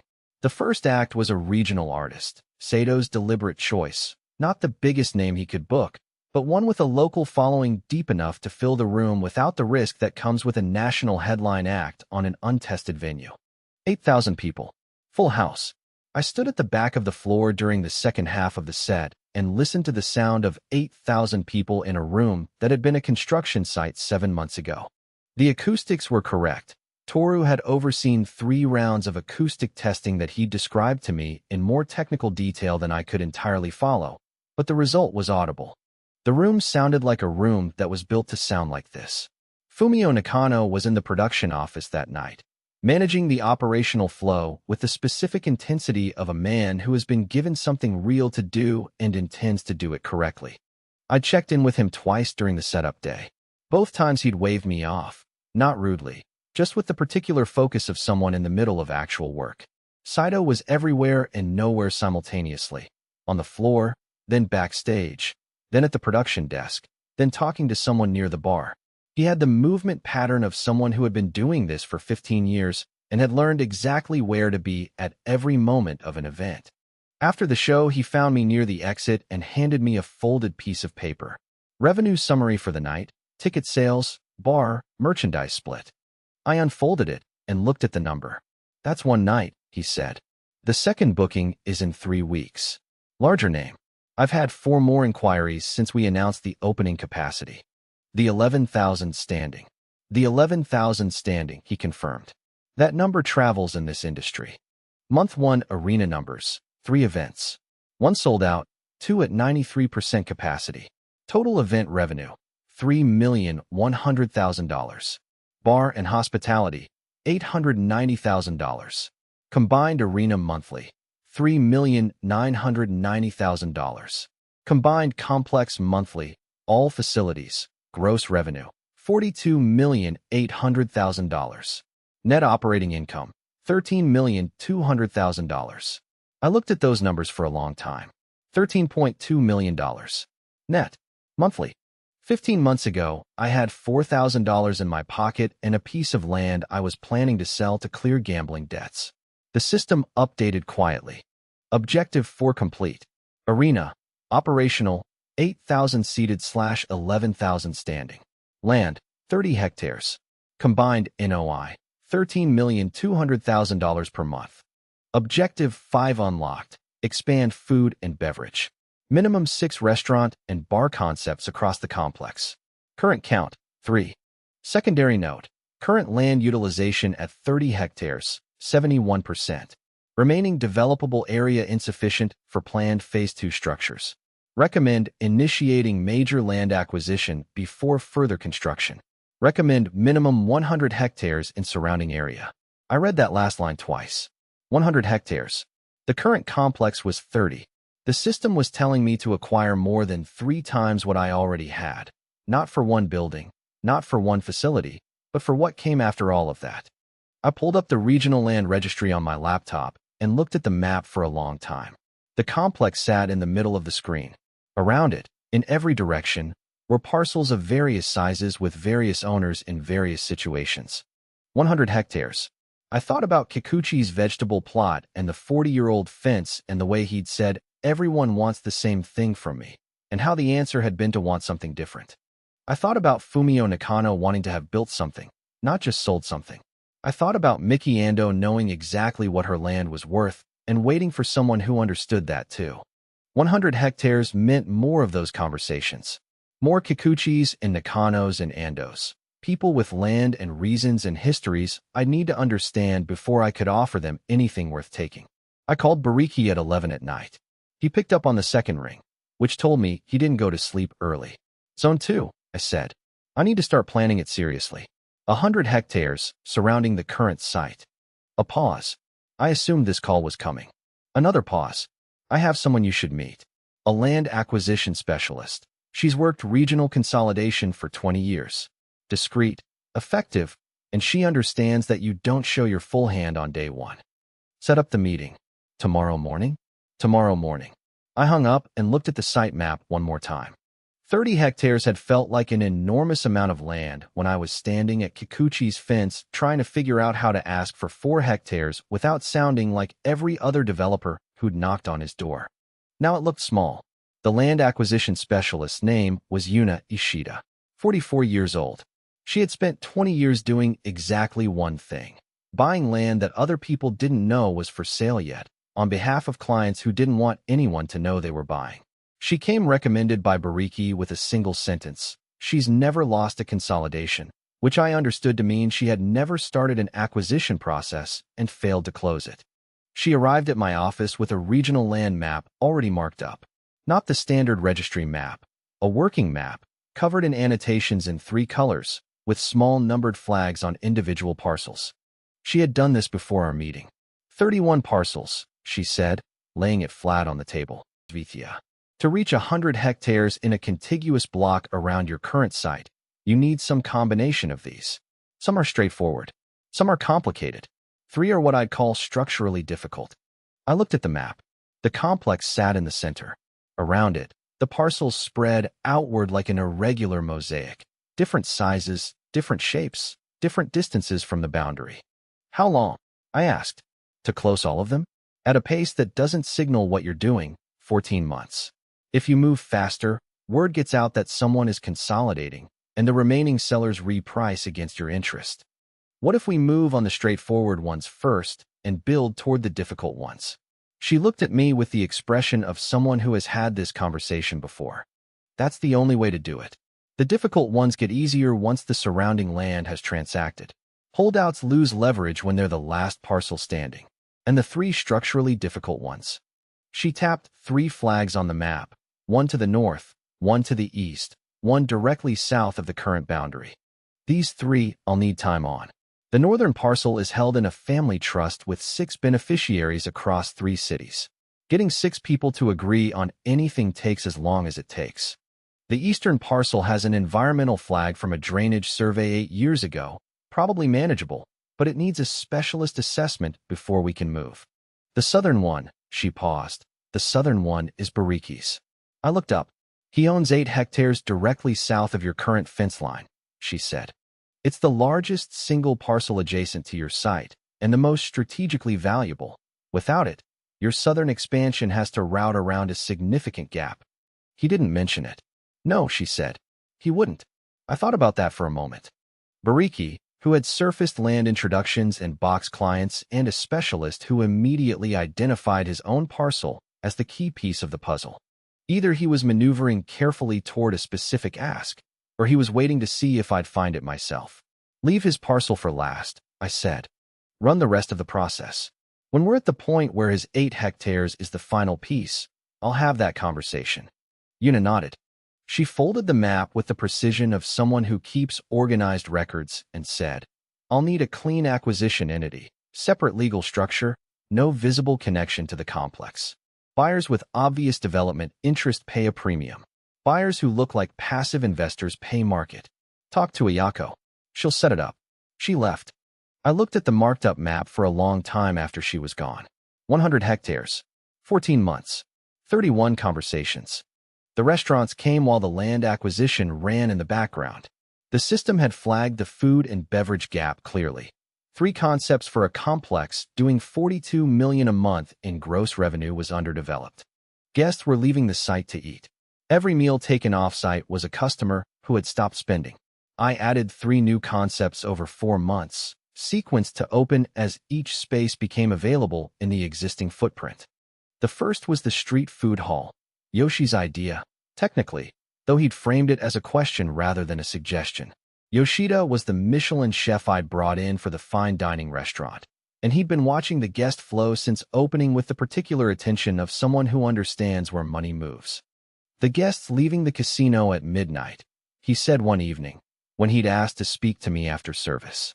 They want food, not a full restaurant experience, something immediate, informal, good quality. They'll spend $200 at the table at 11, and then walk off-site to find a ramen stand. What are you proposing? A food hall. 8 to 10 vendors, small operators, rotating concepts, open until 4 in the morning. I can curate the vendors and maintain the quality standard. You provide the space and the infrastructure. They run their own operations. Revenue structure? Percentage of gross per vendor, plus a fixed infrastructure fee. You carry no food cost and no staffing cost beyond the hall management. It was, structurally, exactly right. The system confirmed it before I'd finished the conversation. Low capital requirement, no operational exposure, high margin revenue from space that was currently underutilized. The street food hall opened 6 weeks later. 10 vendors, open until 4. By the end of the first month, it was the most visited food venue on the site. The second addition was a rooftop bar on the hotel tower, Shinji's contribution, which he proposed and funded from his hotel operating budget as a guest amenity that happened to generate standalone revenue. 360-degree views, open air in summer, enclosed in winter. Reservation only after 9 in the evening. The third was a whiskey and private dining room, 40 seats, invitation only, managed by Yoshida directly. The system had suggested it with a note that read, high net worth guests consolidate their spending at a venue when they have access to something other guests don't. The exclusivity is the product. 40 seats, 2 seatings per evening. Waiting list from the first week. 6 new concepts in 4 months. Street food hall, $1,200,000 monthly, 90% margin, no food cost. Rooftop bar, $780,000 monthly. Private dining room, $620,000 monthly. 3 existing restaurants. Revenue up 18% from increased site traffic. Combined food and beverage monthly for $1,800,000. Previous F&B monthly, $1,100,000. Increase, $3,700,000. The system closed the objective quietly. Objective 5 complete. Food and beverage, 6 concepts operational. F&B monthly contribution for $1,800,000. Combined complex monthly, gross revenue, $48,100,000. Net operating income, $16,400,000. The land acquisition ran on a separate track through all of it. Yuna sent weekly reports, 1 page, same format as Toru's budget summaries, which I suspected was not a coincidence given that they'd apparently worked on a project together several years before. Month 1, for parcels closed, 12 hectares. Month 2, 6 parcels, 21 additional hectares. Total acquired, 33. Month 3, the family trust parcel to the north began moving. 2 of the 6 beneficiaries were cooperative. 3 were neutral. 1 was not. The uncooperative beneficiary was a man named Goro Tanaka, 56 years old, who had been in a disagreement with the rest of his family about the trust assets for reasons that predated the land by a considerable margin. Yuna's assessment was direct. He doesn't want to sell. He also doesn't want anyone else in the family to benefit from the sale. The land is a proxy for something else. I called him directly. The conversation was short. Tanaka was not hostile, just immovable in the specific way of someone who has decided that a position is a position and moving from it would mean admitting something he wasn't prepared to admit. I didn't push. I listened. At the end of the call, I said, I'm not going to ask you to agree with your family. I'm asking you to allow a transaction that benefits 5 other people, on the understanding that your share will be held in a separate designated account, managed independently, with no commingling with theirs. Your decision on your share remains entirely yours, separate from theirs. A long silence. You're saying I can say yes without agreeing with them. That's exactly what I'm saying. He thought about it for 2 weeks. Then he signed. Cost, a separately structured payout account, and an additional 3% premium on Tanaka's individual share. Return, the northern parcel, unlocked. Month 4, Northern Trust closed. 14 more hectares. Month 5, environmental assessment on the eastern parcel came back clean. The drainage issue had been resolved by a remediation project 8 years ago, and the flag had never been updated. 3 weeks to clear the paperwork. 11 hectares. Month 6, 22 more parcels over 3 months, ranging from a single retired couple who decided immediately once Yuna explained the terms, to a small holding company that required 4 rounds of negotiation and a restructured payment schedule before they agreed. By the end of month 8 of the acquisition process, the total stood at 92 hectares. 8 short. 1 parcel remaining of any significant size. Bariki's. I called him on a Thursday morning. He picked up immediately. You've been busy, he said. 92 hectares. I know. A pause. Yuna's good. She is. I didn't ask how he knew the number. You have 8 hectares directly south of my current fence line. Without it, the southern section of Zone 2 has a gap that affects road access, utility routing, and the eventual footprint of the anchor structure I'm planning for that corner. I know what I have, he said. What do you want for it? Silence. Longer than his usual pauses. Long enough that it was deliberate. I've been thinking about this since you started the acquisition process, he said. You've been careful. You didn't signal the consolidation. You ran it through a clean entity, and you sequenced it correctly. I only knew because I have my own people watching regional land registry movements. Another pause. You're building something that will operate at a scale I didn't fully anticipate when I signed the advisory arrangement. The Zone 2 plan is larger than Phase 1, I said. Yes. How much larger? I told him. Not everything, but enough. The artificial sea. The clubs. The scope of what 100 hectares was going to become. Silence on the line. I want to revise the advisory arrangement, he said finally. Not the 5% of Zone 2. I want to add a seat on the main company board. Non-executive, advisory vote only, no operational authority. And I want the 8 hectares valued at replacement cost for what I had planned for it, not current agricultural value. Replacement cost was higher than market. Not dramatically, Bariki wasn't gouging, but meaningfully. I thought about what he was actually asking. Not the money. He didn't need the money. He wanted the board seat. He wanted formal acknowledgement that this project had grown beyond the category he'd originally placed it in. The board seat, I said. Advisory, no vote on financial decisions above a defined threshold without my approval. Replacement cost on the land. And I want your network, formally, as a defined deliverable of the arrangement. Not introductions when you feel like it. A structured relationship. He was quiet for a moment. Defined structured. We negotiated for 40 minutes. When we were done, Bariki had an advisory board seat and a formally defined network access arrangement, and I had 8 hectares and a man who had spent 3 years trying to acquire my original land parcel now working, with genuine interest, toward what I was building on it. The system updated that evening. Land acquisition complete. Total, 100 hectares. Zone 1, 30 hectares, operational complex. Zone 2, 70 hectares, development ready. Bariki, advisory board, defined network arrangement, 5% Zone 2. Objective 6 unlocked, Zone 2 development. Phase 1 structures, artificial sea, 18 hectares, 5 nightclub concepts, seafront promenade. I looked at the map. The complex, the casino, the hotel, the spa, the track, the arena, the restaurants, sat on 30 hectares in the upper left corner of what was now a 100-hectare site. 70 hectares of open land to the south and east. Nothing on it yet. Just the shape of what it was going to become. Toru appeared in the doorway of the site office. He looked at the map on my screen for a long moment. "We're digging a sea," he said. It wasn't a question. He'd read the Zone 2 plans 2 weeks ago and had been processing them at the specific pace he processed things that required serious calculation. 18 hectares, I said. 4 to 6 meters deep. He was quiet. Then, I'll need a specialist groundworks contractor. What we did for the casino foundation is not the same as excavating 18 hectares to 6 meters and making it hold water. I know. Yuna is sourcing options. Japanese contractor, he said. There's a firm called Mizu. They built the Osaka Harbor extension. Groundwater management, artificial basin construction, full hydrological integration. If you're doing this properly, it's them. I made a note. Talk to Yuna. He nodded. Looked at the map one more time. Your father's 10 hectares, he said. You can't see them on this map anymore. They're just part of the site. I looked. He was right.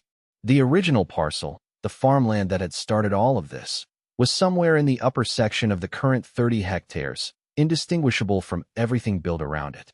He wanted me to start something, I said. Toru said nothing, which was his way of agreeing. Mizu sent 3 people to the initial site assessment. Not a proposal, not a brochure.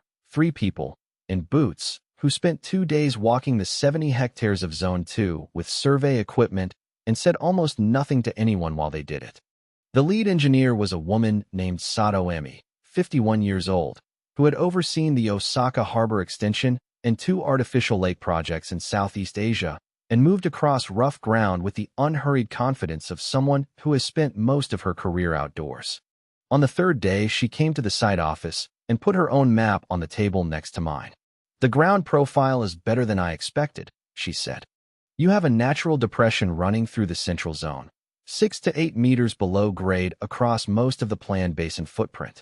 That reduces your excavation volume by roughly 30% compared to flat ground. What does that mean for timeline? It means 8 months instead of 12, if you start immediately and run continuous shifts. She paused. There's one complication. There was always one complication. You have a natural water table at 3 to 4 meters in the eastern section of the basin. That's not a problem for the construction. We've managed worse, but it changes the sequencing. We need to manage groundwater extraction through the excavation phase before we can lay the basin liner. If we don't sequence it correctly, water migrates under the liner and you get movement in the base over time. Can you sequence it correctly? She looked at me the way engineers look at questions they consider obvious. That's what we do. Toru, who had been sitting quietly at the end of the table, said, What's your equipment mobilization time? They looked at each other, 2 people who spoke the same technical language recognizing that fact about each other, and had a separate conversation for about 10 minutes that I followed partially and understood mostly. The conclusion was that Mizu could mobilize within 6 weeks, and that Toru's existing crew would handle the perimeter and infrastructure work, while Mizu ran the basin excavation. One condition, Sato said before she left. I run the basin phase independently. Your site foreman and I will coordinate on the boundary work, but inside the basin footprint, my team operates to my schedule and my standards. I've seen too many projects where divided authority in the excavation phase created problems that took longer to fix than the original construction. Toru said nothing, which was as close as he ever got to immediate agreement. I signed the Mizu contract that evening. Cost: basin construction contract, the largest single construction expenditure since the casino. Funded from Zone 1 operating cash flow, no additional debt required. Return: an 18-hectare artificial sea, built by the people who knew how to build it correctly. The excavation started on a Monday. By Friday of the first week, there were 40 pieces of heavy equipment on the Zone 2 site. Excavators, dump trucks, water extraction rigs, operating in 2 shifts around the clock. The noise carried to Zone 1. Kikuchi mentioned it to me one morning when I passed the stables, not as a complaint, just as an observation. Sounds like the land is being remade, he said. I told him it was. He nodded as if that explained something he'd been wondering about. The excavation ran for 5 months. During those 5 months, Zone 1 kept operating. The casino, the hotel, the track, the arena, the restaurants. The numbers had found a rhythm. Every month, Toru handed me the construction report.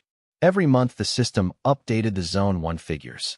Every month, the gap between what existed and what was being built felt slightly smaller.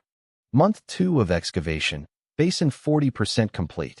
Groundwater extraction running on schedule. Sato's reports came through Toru in the same format as everything else. One page, specific numbers, no narrative. Month 3. The natural water table Sato had identified in the eastern section proved more active than the initial survey suggested. Not a crisis. She had anticipated variability, but it required an additional extraction rig and added 3 weeks to the eastern section timeline. She told me in a 3-line message. No alarm, no apology, just the fact and the revised schedule. I replied, understood. What do you need? She replied, the rig is already on order. That was the entire exchange. I found, over the course of the project, that working with people who were genuinely competent required very little management. Month 4. Basin 80% excavated. Liner installation beginning in the western section, while eastern excavation continued. The liner was a specific technical product, multi-layer, engineered for the load and water chemistry specifications Sato had designed, and it went in with the precision of something that had been manufactured to exact tolerances. Toru watched the liner installation for an afternoon and came back to the site office with the expression he wore when something had been done correctly. Month 5. Excavation complete. Liner complete. Filtration and circulation infrastructure installed. The basin sat empty, 18 hectares of engineered hollow, lined and ready, waiting for water. Sato stood at the edge of the eastern bank on the final inspection day and looked at it without visible satisfaction, which I was learning was her version of satisfaction. Fill sequence starts tomorrow, she said.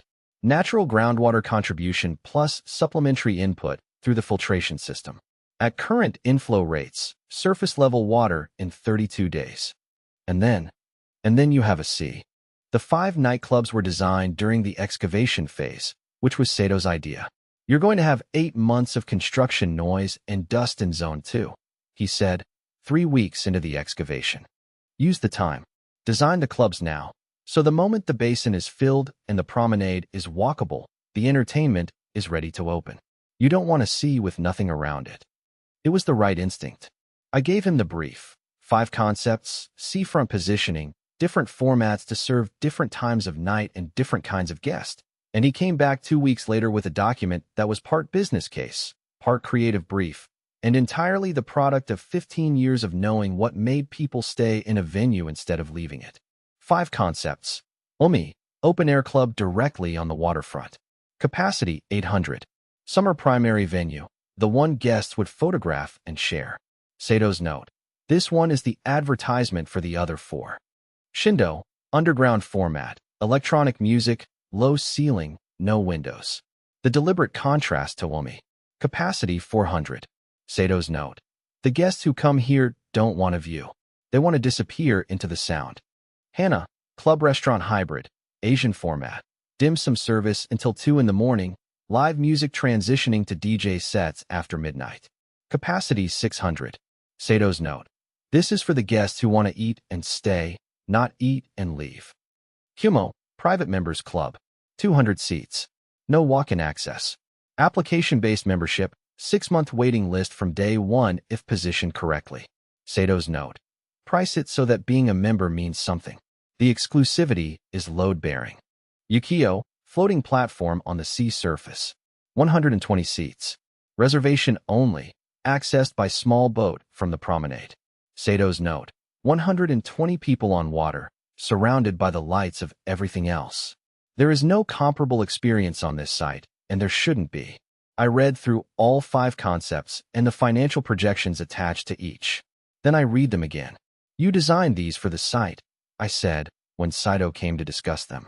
Each one uses the water differently. The sea is the asset, he said. The clubs activate it.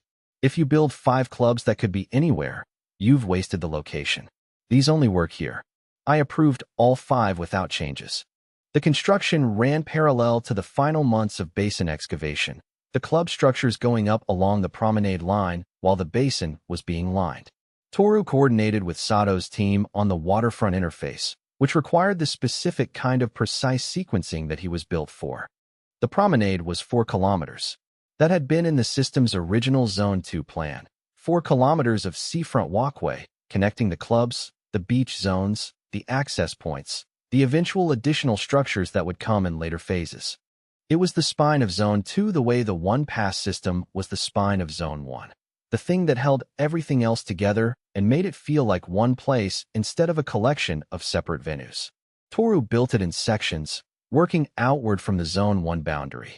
The surface was a specific material, not concrete, not standard paving, something engineered for waterfront environments that would handle foot traffic, weather, and salt air over decades without requiring constant maintenance.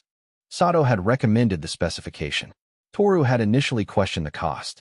When she sent him the 40-year maintenance comparison against standard alternatives, he stopped questioning it. Beach zones were designated at 4 points along the promenade, areas where the bank sloped gradually to the water, sand imported and graded to a specific profile, each one sized and positioned to create its own character. The system had specified their placement with characteristic precision. Beach zones should create separation between the club concepts while providing the neutral, low-commitment space that allows guests to transition between venues or simply remain on-site without entering any of them. The neutral space was the part one hadn't initially understood and had learned to take seriously.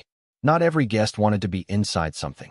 Some of them wanted to be in the vicinity of something, near the energy, near the light and sound, without the obligation of a reservation or a cover charge. Those guests spent money too, at the promenade bars and food stalls. And they came back, because the promenade had given them something they hadn't expected, space to just exist within the complex without feeling managed. The sea filled in 31 days, 1 day ahead of Sato's estimate. She sent a single message when the surface level reached grade. Complete. I was on site that morning. I walked the eastern promenade from the Zone 1 boundary to the far end of the basin and back. The water was still, the filtration system running quietly beneath the surface, the circulation infrastructure doing what it was designed to do. The morning light came at a low angle across the surface. The far bank was visible but distant. 18 hectares, 4 to 6 meters deep, 360 million liters of water. It looked, from the promenade, like a sea. Toru was at the far end when I got there. He had his hands in his pockets and was looking at the water with the expression he wore when something had come out exactly as the plan said it would, which was the closest he got to wonder. Basin integrity check is done, he said. Liner is holding. Circulation flow is within spec. Water chemistry is in range. He looked at it for another moment. Sato is good. She is. I told her that. What did she say? She said she knew. I looked at the water. Somewhere underneath us, 360 million liters were sitting in an engineered basin on land that 8 months ago had been farmland and scrub. In 30 days, the clubs would open. The promenade was complete. The beach zones were graded and ready. And then my phone showed the system notification. Zone 2, Phase 1 complete. Artificial sea, 18 hectares, operational. Promenade, 4 kilometers, complete. Nightclubs, 5 concepts, construction complete, opening in 30 days. Beach zones, 4 ready. Zone 2, Phase 2 unlocked, private jet airport. Minimum runway, 1,800 meters. Land allocated, 9 hectares, northeastern Zone 2 boundary. Note, airport functions as inbound infrastructure, not revenue center. Every guest arriving by private jet bypasses regional ground transport and arrives directly on site. Model the value accordingly. Additional note, Zone 1 plus Zone 2 combined capacity, at current utilization, will reach ceiling within 18 months. Begin planning Zone 3 acquisition. I read the last line twice. Zone 3. I showed the screen to Toru. He read it. Looked up. How much land for Zone 3? He asked. It doesn't say yet. He looked back at the water. It's going to be more than 100 hectares. Probably. He nodded slowly, the way he nodded when he was already calculating something. Then he took his hands out of his pockets and turned away from the sea. I'll need a bigger crew, he said, and walked back toward the site office. The clubs opened on a Friday night in early autumn. Not all 5 simultaneously. Saito had argued against that from the first planning conversation. You open everything at once, and you split the crowd, he said. You get 5 half-full venues instead of 1 full one. The first impression of each concept should be a full room. Sequence them. So we sequenced them. Omi first, the open-air waterfront club, the one Saito had called the advertisement. 800 capacity. We had 400 founding members with Zone 2 access priority, and Saito had managed the invitation list for the remaining 400 with the specific care of someone who understood that the first crowd in a room defined what kind of room it became. I stood on the promenade at 10 in the evening and watched 800 people on a lit terrace above dark water. The sea reflected the light back in a way I hadn't fully anticipated, the surface moving slightly from the circulation system beneath, breaking the reflections into something that looked less engineered and more alive than the construction plans had suggested it would. Saito appeared beside me. He was looking at the water too. The reflection was your margin of error, he said. What do you mean? The club would have worked without the sea. The lighting, the music, the design, it's a good room. But the sea makes it something else. He paused. You can't photograph what that actually looks like. People are going to come because someone told them about it, and they needed to see it themselves. By midnight, the first social posts were circulating. By 2 in the morning, the Umi reservation system had requests for the following 3 weekends. Cost of opening night, production, hospitality, staff, standard operating expense, return, a full room, and 3 weeks of advance bookings before the sun came up. Shindo opened the following weekend. Underground, low ceiling, no windows, capacity 400. Saito had booked a specific DJ for the opening, someone with a following in the electronic music community who had been looking for a venue in the region with the right acoustic specification.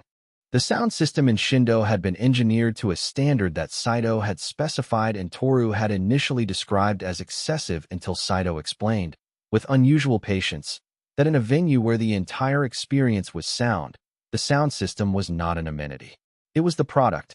400 people in a room built for sound, underground, with no visual reference to the sea above them.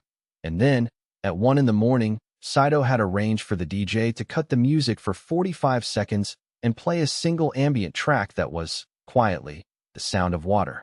Nobody knew where it was coming from. The room had no windows. He told me about it afterward. I asked why. Because they're 12 meters below a sea they walked past to get here, he said. I wanted them to remember that. Hana opened in week 3. The club restaurant hybrid, dim sum until 2, live music transitioning to sets after midnight. Yoshida had curated the food program personally, which Saito had negotiated as part of the Zone 2 F&B integration.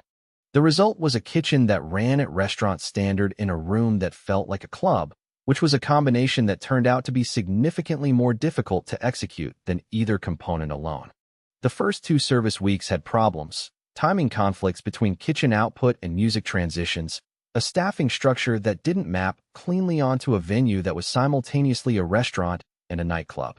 Fumio Nakano, who had quietly extended his operational involvement from the arena into Zone 2 coordination, spent 3 days in the kitchen and the floor simultaneously, mapping the problem in the specific methodical way he approached everything. His solution was a shift structure that treated the evening in 3 distinct operational phases: restaurant mode, transition, club mode, with different staff ratios and different service priorities in each. Simple in concept, difficult to implement. By week 3 it was running correctly. Humo opened in week 4. The private members club. Saito had managed the founding membership list with more care than anything else in the Zone 2 opening sequence. 200 members. The criteria were not financial. Income above a certain level was assumed for anyone likely to apply, so using it as a filter would have been both obvious and insufficient. The actual criteria were social, professional standing, network relevance, and a specific preference for people who move between industries rather than operating only within one. A club full of people from the same world becomes an industry gathering, Saito had said. A club full of people from different worlds becomes something more interesting. The waiting list opened the same day Kumo did. 314 applications in the first week. Saito reviewed each one himself. Yukio was last. The floating platform. 120 seats on a structure anchored in the center of the sea, accessed by small electric boats that departed from a dedicated dock on the promenade every 40 minutes. Reservation only. The boat ride was 4 minutes each way. Saito had timed it specifically, long enough to feel like a transition from the promenade to somewhere separate, short enough not to become an inconvenience. The opening reservation slots had sold out in 11 hours. Saito had released them quietly, without announcement, through the founding member network. They were gone before anyone outside that network knew they existed. The first guests arrived on a Saturday evening. I watched the first boat leave the dock from the promenade. 8 people in the dim light heading across dark water toward a lit platform in the middle of an artificial sea. I thought about the farmland this had been. Then I stopped thinking about it, because there was too much else to think about. Month 1, Zone 2 clubs. Omi, $980,000. Shindo, $620,000. Hana, $840,000. Kyumo, $1,100,000. Membership fees plus event revenue. Promenade bars and food stalls. The neutral space revenue Saito had predicted, $680,000. Zone 2 total, Month 1, for $1,650,000. Combined complex monthly. Zone 1 gross, $48,100,000. Zone 2 gross, for $1,650,000 and climbing. Total gross, $52,750,000. Net operating income, $18,900,000. The system updated. Objective 6 complete. Zone 2 clubs, 5 operational. Zone 2 month, 1 revenue, for $1,650,000. Combined NOI, $18,900,000 per month. Objective 7 confirmed. Private jet airport. Runway specification, 1,800 meters minimum. Land allocated, 9 hectares, northeastern Zone 2 boundary. Investment partner identified, Kodama Aviation Holdings. Note: introduction available through Bariki Network. Kodama was 58 years old and had been in aviation his entire professional life. Charter operations, ground handling, 2 regional airports as minority stakeholder. He was, according to Bariki's introduction, the person in the country who best understood the operational and regulatory requirements for a private aviation facility at the scale I was planning.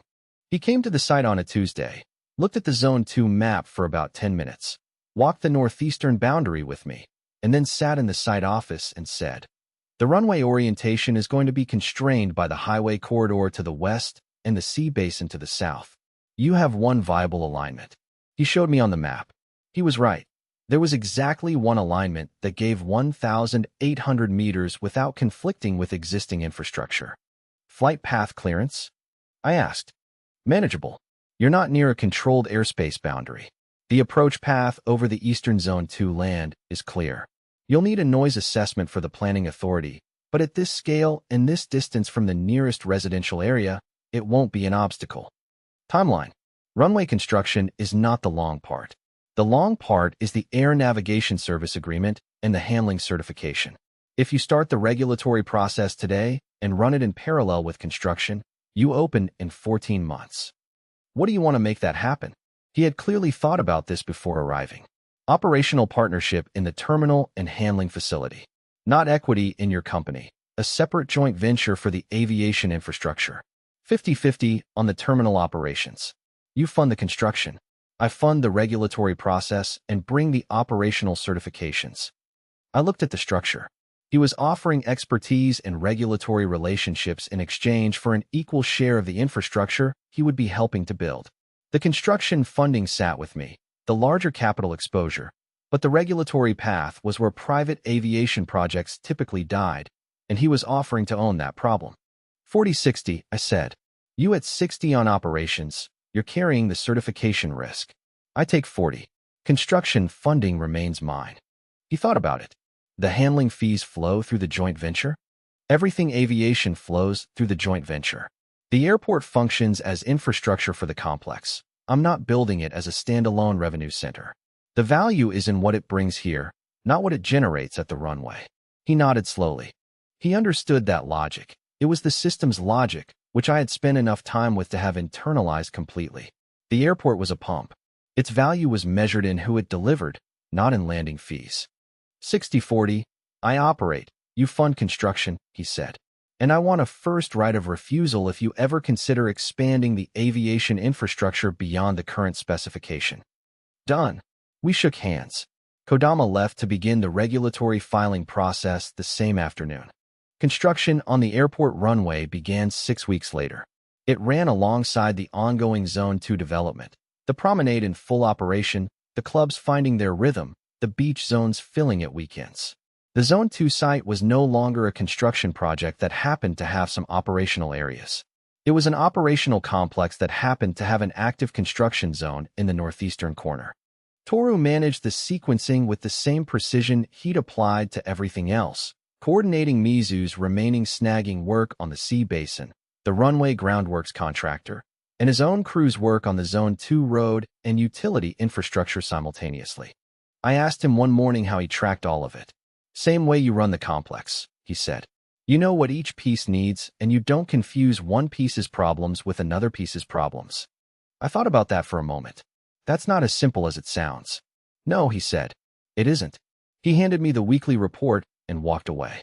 The first private jet landed on a Thursday afternoon, 14 months after Kodama and I had shaken hands in the site office. It was a Gulfstream G650 arriving from Tokyo. 8 passengers. The terminal, a lounge, not a processing facility, designed to the same standard as the Kumo Members Club in terms of material quality and spatial generosity, was ready.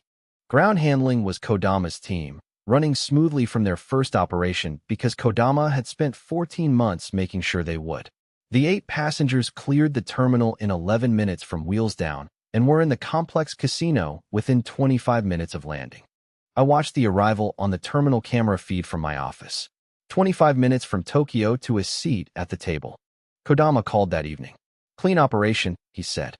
"My team performed well." They did. "How many confirmed inbounds next week?" 6 aircraft. 14 the week after. Word moves fast in that community when a new facility works correctly the first time. I looked at the Zone 2 map. The runway sat in the northeastern corner. A clean 1,800-meter strip with a compact terminal at the southern end, integrated into the Zone 2 road network so that arrivals flowed directly into the complex without touching the public highway at all. The system had called it a pump. Standing at the window looking at the Zone 2 site in the early evening, the sea catching the last light, the promenade lit along its full 4-kilometer length, the clubs beginning their evening operational cycle, I understood that word differently now than I had when I first read it. A pump didn't just move things from one place to another. A pump created pressure, and pressure, applied correctly, made things flow in the direction you needed them to go. Month 2, Zone 2 and airport combined. Clubs, Month 2, $5,200,000. Kumo membership list now at capacity. Yukio wait list extending to 11 weeks. Airport, landing fees, handling, terminal, $890,000. Joint venture, Kenji's 40%, $356,000. Promenade and beach, $820,000. Zone 2 total, $6,270,000. Combined complex, Zone 1, $48,100,000. Zone 2, $6,270,000. Total gross, $54,370,000. Net operating income, $21,400,000. The system updated at midnight. Objective 7 complete. Airport, operational. First month handling, 23 aircraft. Combined NOI, $21,400,000 per month. Objective 8 unlocked. Zone 2 anchor structure, aquapark. Minimum 12 hectares. Location, Southern Zone 2, waterfront adjacent. Operational target, largest aquapark in the region. Zone 3 advisory. Land acquisition window is narrowing. Regional property values in surrounding area have increased 23% since Zone 2 groundbreaking became public. Recommend initiating Zone 3 acquisition within 60 days. Delay will significantly increase acquisition cost. I read the Zone 3 advisory twice. 23% increase. Because people had noticed what was happening here, and land near something that was clearly working had started to price against that fact. Yuna had told me this would happen. The moment Zone 2 construction became visible from the highway, she had said, 6 months ago, the regional land market started moving. You have a window. When it closes, you pay a different price. The window was 60 days. I called Yuna at 11 at night. She picked up on the second ring. The same instinct as Bariki, I noted, which said something about the kind of people who operated at this level. Zone 3, I said. How much land and where? A pause. Not surprise. She'd been expecting this. I've been watching 3 areas. How much do you need? The system hasn't specified yet. But the aqua park needs 12 hectares in Zone 2, which leaves 58 hectares in Zone 2 for everything else. Zone 3 needs to be large enough for whatever comes after that. Whatever comes after that, she repeated. Do you know what that is? I looked at the Zone 2 map. The sea, the clubs, the promenade, the airport, the aqua park site, not yet broken ground. I thought about the system's original description, delivered to me in a half-lit apartment the night after my father's funeral. Everything that gives people pleasure and takes their money. Not specifically, I said, but I know the direction. Then give me 2 days, she said. I'll have a Zone 3 land assessment ready. We start moving within the week. She hung up. I sat at my desk for a while. Outside, the Zone 2 promenade was still lit. The sea was dark beyond it, the basin surface invisible at this hour except where the Yukio platform caught the light, a small bright point in the middle of all that engineered water. $21 million a month, net. And the system was telling me we were not close to finished. I thought, briefly, about the poker table. The specific feeling of waiting for a card that might or might not come. The way that feeling had been the most alive I'd known how to feel for a long time. It seemed, from where I was sitting now, like a very small game. Yuna's Zone 3 assessment arrived 47 hours after the call. 11 pages. Color-coded. 3 acquisition scenarios at different price points, with timeline projections for each and a clear recommendation at the end that she'd evidently spent the second of those 47 hours writing with the specific care of someone who knew the recommendation was going to be acted on. The recommendation was Scenario B, not the cheapest option. That was Scenario A, which captured fewer hectares at lower prices, but left gaps in the site geometry that would constrain future development in ways that couldn't be fully anticipated yet. Not the most aggressive option. Scenario C was faster but moved on too many parcels simultaneously, which Yuna's note described as creating a consolidation signal in the regional market that will reprice the remaining parcels before we can close them. Scenario B, 140 hectares, 62 parcels, 14 months. A specific sequencing that started at the parcels furthest from the current complex, where price sensitivity to the development was lowest, and moved inward, closing the strategically critical parcels last, when the surrounding transactions had reduced the leverage of any remaining holdouts. I read it twice. Then I called her. Scenario B, I said. I thought so. I'll start this week. Same structure as Zone 2. Clean acquisition entity, separate from the complex. I've already set one up. Ayako signed off on the structure yesterday. A pause. I anticipated the call. I looked at the Zone 3 map overlay sheet included, the current 100 hectares of Zones 1 and 2, and then the proposed Zone 3 boundary spreading outward in every direction, more than doubling the total site. 240 hectares. Combined. One thing, Yuna said, before I could respond to that. There are 4 parcels in the northern section that are owned by a single entity, a property fund registered offshore. I can't identify the beneficial owner through standard registry research. Before we approach that entity, I need to know who we're talking to. Why? Because offshore property funds with unidentified beneficial ownership in a regional land consolidation can mean one of 2 things. Either it's a passive investor who doesn't know or care what we're building and will sell at the right price, or it's someone who knows exactly what we're building and is positioning to extract a premium. She paused. The difference matters before we open negotiations. How long to identify them? I have someone who can run the structure in a week. It will cost money, and it won't be visible on any official record. Do it. She hung up. I noted, not for the first time, that the people who were genuinely good at their jobs rarely needed more instruction than the direction of travel. The aquapark design process started the same week. The system specification was detailed, more detailed than the guidance it had given for any previous structure. 12 hectares minimum, waterfront adjacent, positioned to use the sea as both a visual backdrop and a functional extension of the water experience. Regional record for slide count. Year-round operation through a combination of outdoor and enclosed sections. Family segment prioritized. That last point.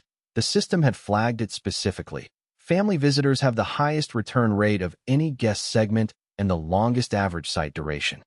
A family that spends 6 hours at the aquapark will eat 2 meals and 1 snack on site. They will return within 3 months at a rate of 64%. Build for them.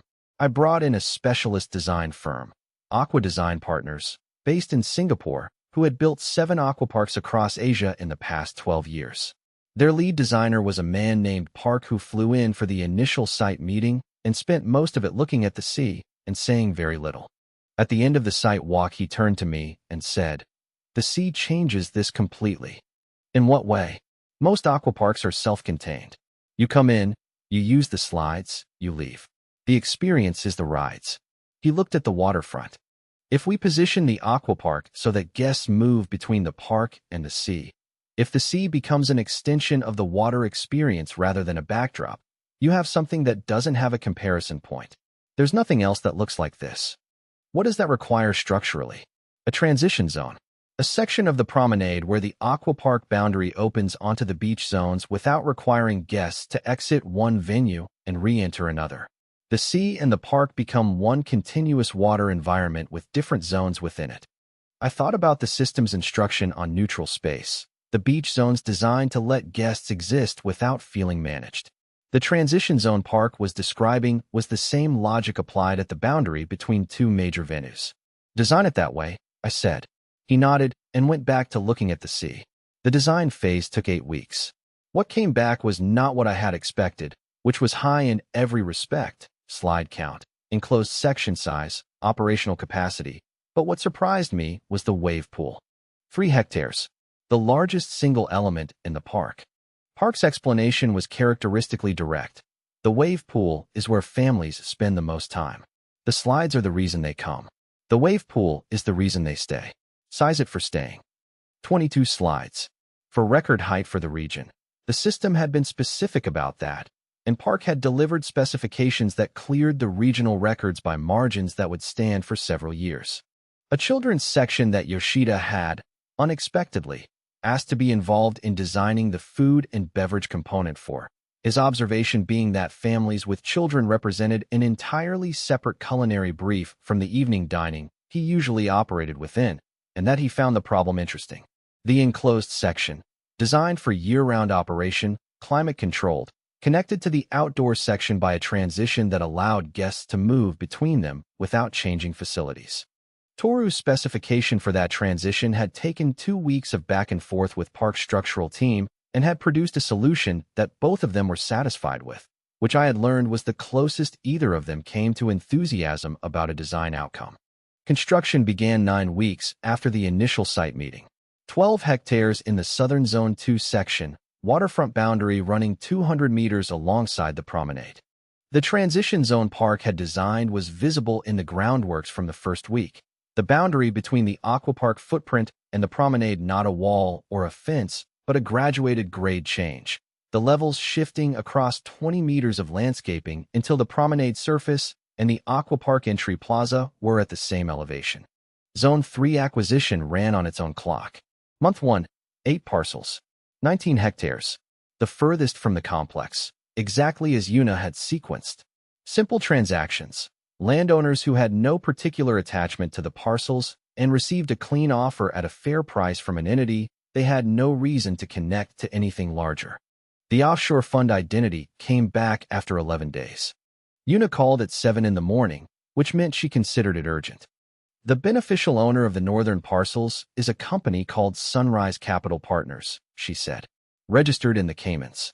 The ultimate beneficial owner, through 2 holding layers, is Ryota Menda. I didn't know the name. Who is Ryota Menda? He's a developer. 53 years old, based in Tokyo, mid-size operation. He built 3 mixed-use complexes in the past 8 years, none of them in this region. She paused. He bought those 4 parcels 14 months ago, 6 weeks after Zone 2 groundbreaking became visible from the highway. 14 months ago. Zone 2 groundbreaking had become visible approximately 14 months ago. He saw the construction start and bought land, I said. Yes. For parcels, 19 hectares, Northern Zone 3 boundary. He paid slightly above market at the time, not dramatically, but enough to move quickly. Another pause. He's been holding since then. He hasn't done anything with them. He's waiting. He's waiting for you to need them, she said. Or for the surrounding transactions to tell him what the land is now worth to someone who is consolidating at scale. I thought about it. The northern parcels weren't critical to Zone 3 geometry. They were valuable, but not structurally essential in the way Ando's connector parcel had been for Zone 2. Yuna had positioned them in the middle of the acquisition sequence precisely because they had less leverage than their location suggested. How does the Zone 3 geometry work if we exclude his parcels entirely? A pause while she checked something. It works.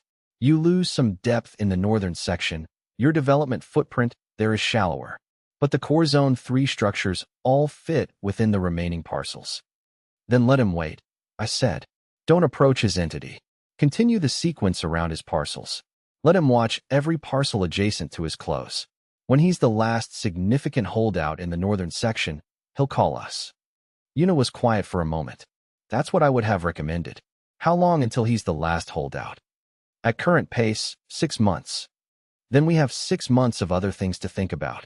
The aquapark opened on a Saturday in late spring, 8 months after groundbreaking. Day 1 attendance, 22,000 people. That number came from Fumio, who had extended his operational coordination from the arena and Zone 2 clubs to include the aquapark entry management system, a role he had proposed himself 3 months into aquapark construction, on the basis that the venue operational complexity was similar in structure to the arena, and he already understood the site. 22,000 people in a single day was a regional attendance record. The system had projected 18,000 as the optimistic opening day scenario. 22,000 was beyond that. The reason, which became clear in the first operational review, was the transition zone. Guests were not counting the aquapark and the promenade as separate experiences. They were moving between them continuously, from the slides to the promenade beach zones to the sea to the outdoor pools and back again. The average time on site was not the 4 to 5 hours that aquapark benchmarks suggested. It was 7 hours and 40 minutes. 7 hours and 40 minutes. 2 meals, 2 snacks, multiple drink purchases.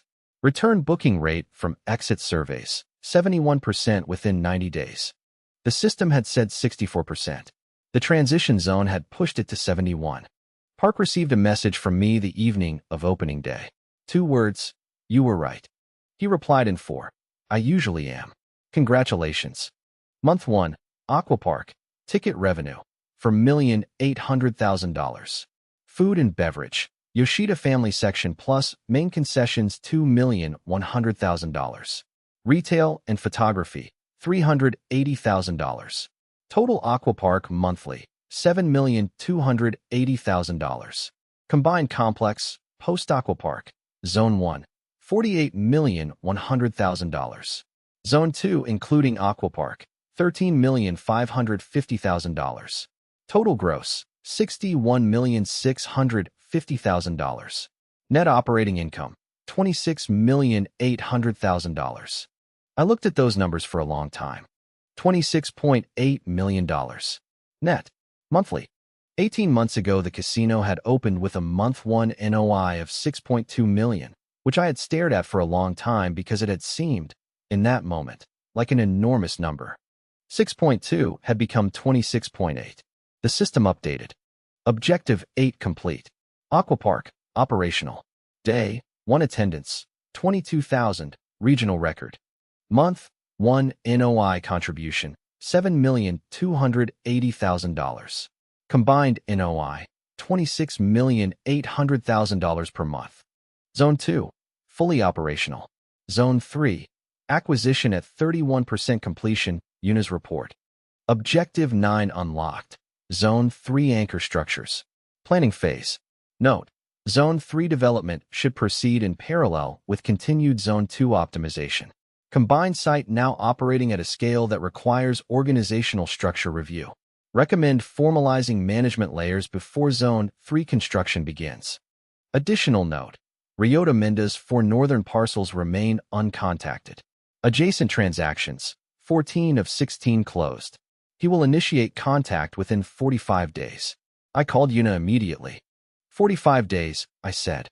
The system says 45 days? The system says 45 days. A pause. My estimate was 6 months.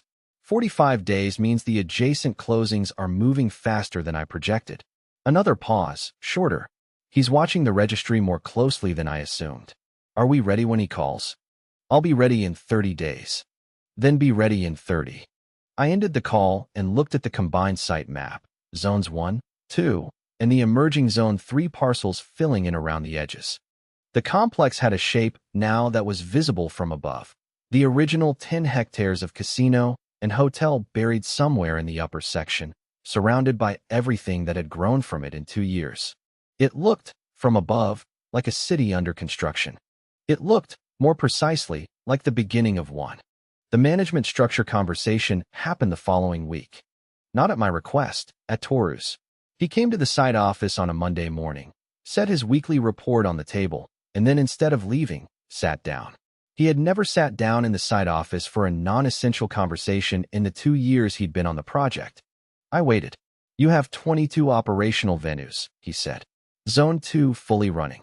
Zone 3 acquisition active. Aquapark open. Airport handling 20-plus aircraft a week. Arena running 3 events a month. He paused. And you're still making every decision yourself. I'm not making every decision. You're making every decision that matters. He looked at me steadily. When we started, that was correct. There were 10 people on this project, and the complexity fit inside one person's head. It doesn't anymore. He paused again. Zone 3 is going to be larger than Zones 1 and 2 combined, if the acquisition footprint is what I think it is. 140 hectares. He nodded, as if confirming a calculation. You need a structure. People who own defined parts of this and are accountable for them independently. Not because you can't manage it, because the project will stop being able to grow at the pace it's been growing if every decision routes through one point. I thought about the systems note. Organizational structure review. Toru had reached the same conclusion independently, which meant it was not a suggestion. It was a fact about the stage the project had reached. Who do you have in mind? I asked. He had, of course, already thought about this. Fumio Nakano, Operations Director, Zone 2 and Aquapark. He had already been functioning in that role informally. Formalizing it gave him authority and accountability in equal measure. Saito, Creative and Entertainment Director. All bookings, all club programming, all event strategy across both zones. Yoshida, Food and Beverage Director. All restaurant and hospitality concepts across the complex. Ayako, General Counsel. She was already functioning as this, but without the formal title that would allow her to act with appropriate authority in external negotiations. Yuna, Head of Land Acquisition. Zone 3 and beyond. Kodama, Aviation Operations, through the joint venture, with a formal liaison role to the complex management structure. Toru himself, Chief Construction Officer, a title he had never asked for and probably didn't care about, but which would allow him to engage with Zone 3 contractors at the appropriate level of authority. And you, Toru said. And me what? You need a title too. Something that means what you actually are. I thought about that. The system had never given me a title. It had given me tasks and objectives, and the specific information required to complete them. What I was had been defined by what I did, not by what I was called. Chief Executive, I said. It's accurate. Toru looked at me. Your father would have used that title. I know. He stood up, picked up his report, paused at the door. He would have liked this building, he said. Not the complex. The word he used was specific. This building. The casino. The one we'd poured the foundation for in month 3, when there was nothing else here yet. He left before I could respond. I sat in the site office for a while after he'd gone. Outside, Zone 2 was fully operational. The promenade lit, the sea catching the afternoon light, the aquapark visible at the southern end of the site. The airport showed 2 aircraft on the handling area. The arena marquee was up for the following weekend's event. 22 venues, 26.8 million a month. A management structure that was being formalized this week because the complexity had grown past what one person could hold. Somewhere in all of that, buried under 2 years of construction and negotiation and decisions and numbers, was a 10-hectare parcel of farmland that an old man had passed to his son in a hospital room and asked him to do something real with. I thought, not for the first time, that he would have had something to say about this.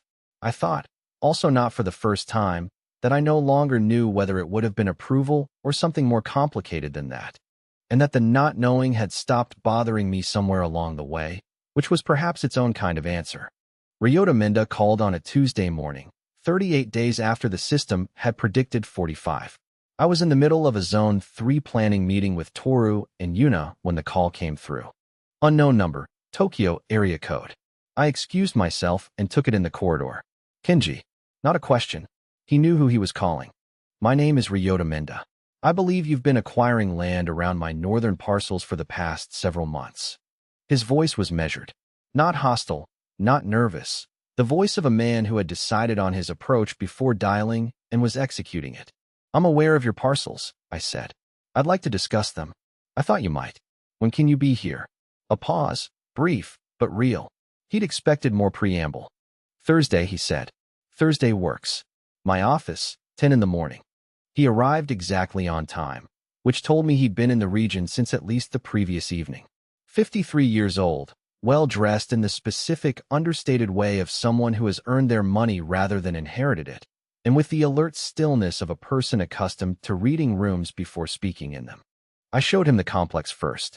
Not because it was necessary, he had clearly done his research, but because there is a difference between knowing what something is from documentation and standing inside it while it operates. We walked Zone 1, then the promenade, then the sea. The aqua park was visible across the water.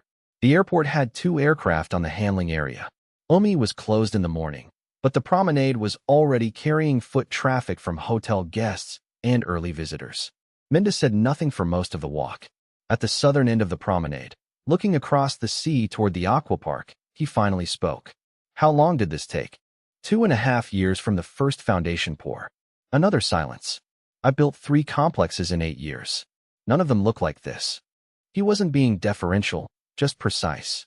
He was a developer, and he was making a technical assessment.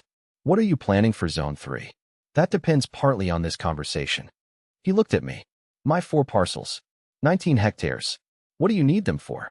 Depth in the northern section. Without them, the northern Zone 3 development is shallower than the master plan calls for. With them, it connects cleanly. How much are they worth to you? It was the direct question of a man who had decided that circling the topic was a waste of both their time. I thought about how to answer it. The system was quiet. It had given me Minda's name and the 45-day timeline, but nothing about the negotiation itself. Whatever happened in this room was mine. At current market, given regional appreciation, approximately 30% above what you paid 14 months ago, I said. That's the number I'd offer to anyone in a standard transaction. I'm not a standard transaction. No. You identified the consolidation early, moved quickly, and held without panic while everything around you closed. That's not passive investing. That's a strategic position. He looked at me with the expression of someone waiting to hear whether the next thing would be useful. So I'm not offering you market plus 30, I said. I'm offering you a choice. Market plus 30, clean exit, you take your profit and move on. Or, I paused, a role in Zone 3 development, not equity in the main company. A development partnership on a specific Zone 3 structure. You bring your construction experience and your capital. I bring the land integration and the existing infrastructure. We build something together. The silence that followed was longer than any previous one. What structure? He asked finally. I don't know yet. Zone 3 planning is in early phase. The anchor structures haven't been finalized. I looked at him. But you built 3 mixed-use complexes. You understand scale. The conversation about what goes in the Northern Zone 3 section would be more interesting with someone who has actually built at that level involved in it. Minda looked at the sea for a long moment. Then back at me. I came here to sell the parcels, he said. I know. You're telling me not to. I'm telling you there's a second option. If the first one is what you want, the offer stands. Market plus 30, transfer next week. He was quiet again. A longer quiet this time. The kind that meant actual thinking rather than tactical positioning. The development partnership, he said. What's the governance structure? Defined by the specific project. Not a general partnership in the company. A project-level joint venture for whichever Zone 3 structure we agree on. You have operational authority within that structure, subject to master plan compliance and site coordination with Toru. Toru is your construction director. Chief Construction Officer. Yes. I've heard of him. He said it the way people say things they want the other person to know they've done their research. He has a reputation. He's earned it. Minda looked at the water one more time. Then he turned fully toward me with the decisiveness of someone who had finished thinking and was ready to move. I'll take the partnership conversation. I'm not committing to a structure I haven't seen the details of, but I'll stay in the region for the week and work through the Zone 3 planning data with your team. A pause. If the project is what it looks like, I won't want to sell. Then let's see if the project is what it looks like. He stayed for 4 days. He and Toru spent most of the second day together, which Toru had not been asked to do and had arranged himself after reviewing Minda's project portfolio overnight. I found out about it when Toru mentioned it in passing at the end of the day, with the tone he used for things he considered self-evident. He knows construction, Toru said. From Toru, that was an endorsement. Minda left on Friday with a term sheet for a Zone 3 hotel complex in the northern section, his development, his capital, his operational management, within the master plan parameters. The land question resolved itself. The parcels stayed in his name and were folded into the joint venture structure as his contribution. He hadn't sold. He'd built something instead, which, I was learning, was always the more interesting outcome. Zone 3 broke ground 6 weeks later. Not all of it. The acquisition was still running. Yuna's sequence moving through the remaining parcels at the pace she had calculated and maintained without deviation. But the parcels already closed were enough to begin infrastructure, roads, utilities, the foundational grid that Zone 3 would build on. Toru's crew expanded. He hired 3 additional site managers to run concurrent work streams: Zone 3 infrastructure, ongoing Zone 2 optimization work, and the coordination interface with Minda's construction team in the northern section. He managed all 3 with the same one-page weekly reports, 3 separate documents now instead of 1, delivered every Friday without variation. The management structure that had been formalized after his conversation with me began to show its effect within the first month. Fumio ran Zone 2 and the Aquapark without daily input from me. He sent a weekly summary, operational metrics, staff issues, guest satisfaction data, and raised specific questions when they arose. The questions were increasingly rare. He had learned the venue the way Kikuchi had learned his land, by daily contact over enough time that the problems announced themselves before they became serious. Saito managed the entertainment calendar across Zones 1 and 2 with an independence that had been implicit in his arrangement from the beginning but was now formalized. He booked 3 months out, reported the calendar monthly, and came to me only when a booking decision had implications beyond his defined scope, which happened perhaps once every 6 weeks. The result was that my working day changed in character. Less operational firefighting, more planning, more of the conversations that determined what the next phase looked like rather than managing what the current phase was doing. I was not sure, at first, whether I preferred it. The operational intensity of the early years had a specific quality: every problem immediate, every solution visible, the feedback between decision and outcome compressed into days or weeks. Strategic planning operated on a longer horizon where the results of decisions taken now would not be visible for months or years. I mentioned this to Bariki at an advisory board meeting, 3 months into the new structure. He was the only person in the room who had been doing this for long enough to have an opinion worth listening to. He thought about it for a moment. In the early phase, you're building something, he said. In this phase, you're building something that builds things. The feedback loop is longer because the machine is larger. He paused. You get used to it. Or you hire someone who likes the operational intensity and you focus on the longer horizon. Some people can do both. Not many. I thought about whether I was one of those people. I didn't have a clear answer yet. Zone 3 acquisition completed in month 11 of the 14-month projection, 3 months ahead of schedule. Yuna's note on the final closing was characteristically sparse. Sequence held. 62 parcels, 140 hectares, all clean title. Minda's parcels folded into JV per agreement. Ready for development planning. 140 hectares. Added to the existing 100, the total site was now 240 hectares. I asked Yuno what that number represented in terms of comparable sites globally. She thought for a moment. There are 12 integrated entertainment and hospitality destinations in the world operating at above 200 hectares of contiguous developed land, she said. Most of them took between 15 and 30 years to reach that scale. How long have we been building? You broke ground on the casino 3 years and 2 months ago. I sat with that for a moment. The Zone 3 development plan, she said, moving on with the efficiency of someone who gives information and then waits for a decision. Do you want to present it to the full management team or work through it with Toru first? Toru first. Thursday. She made a note and left. I looked at the site map. 240 hectares.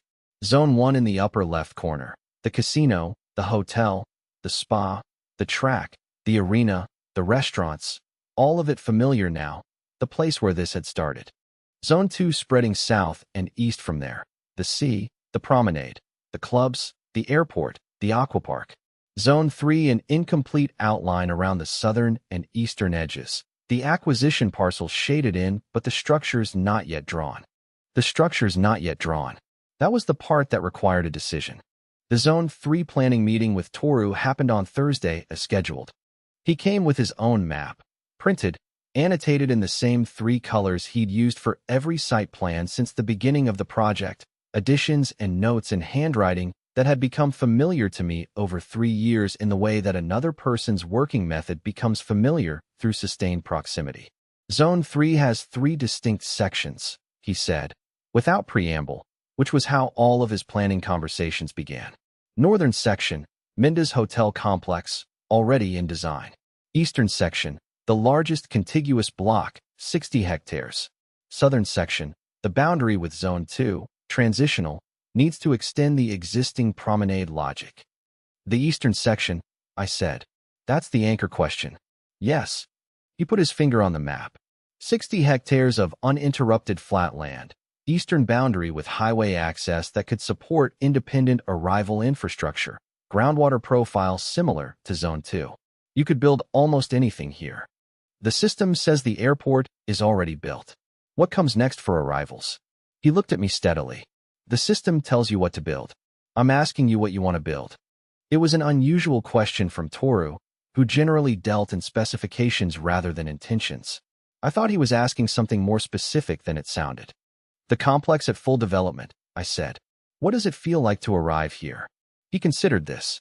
Right now, you land at the airport, you're processed through Kodama's terminal, you get into a car or a shuttle. You arrive at the Zone 1 boundary and you enter the complex. He paused. It works, but it's sequential. You experience the arrival and then the destination separately. What if you didn't? He looked at me. What if the arrival was part of the experience? I said, the eastern section, 60 hectares, highway access, space. What if Zone 3 arrival infrastructure was designed so that guests understood, from the moment they turned off the highway, that they were already inside something? Toru was quiet for a long moment. He looked at his map.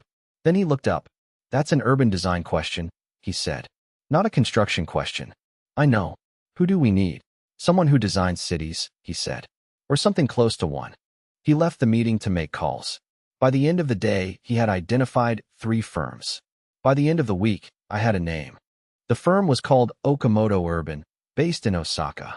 Their lead partner was a woman named Reiko Okamoto, 61 years old, who had spent 35 years designing the public spaces of cities, not the buildings, but the spaces between them.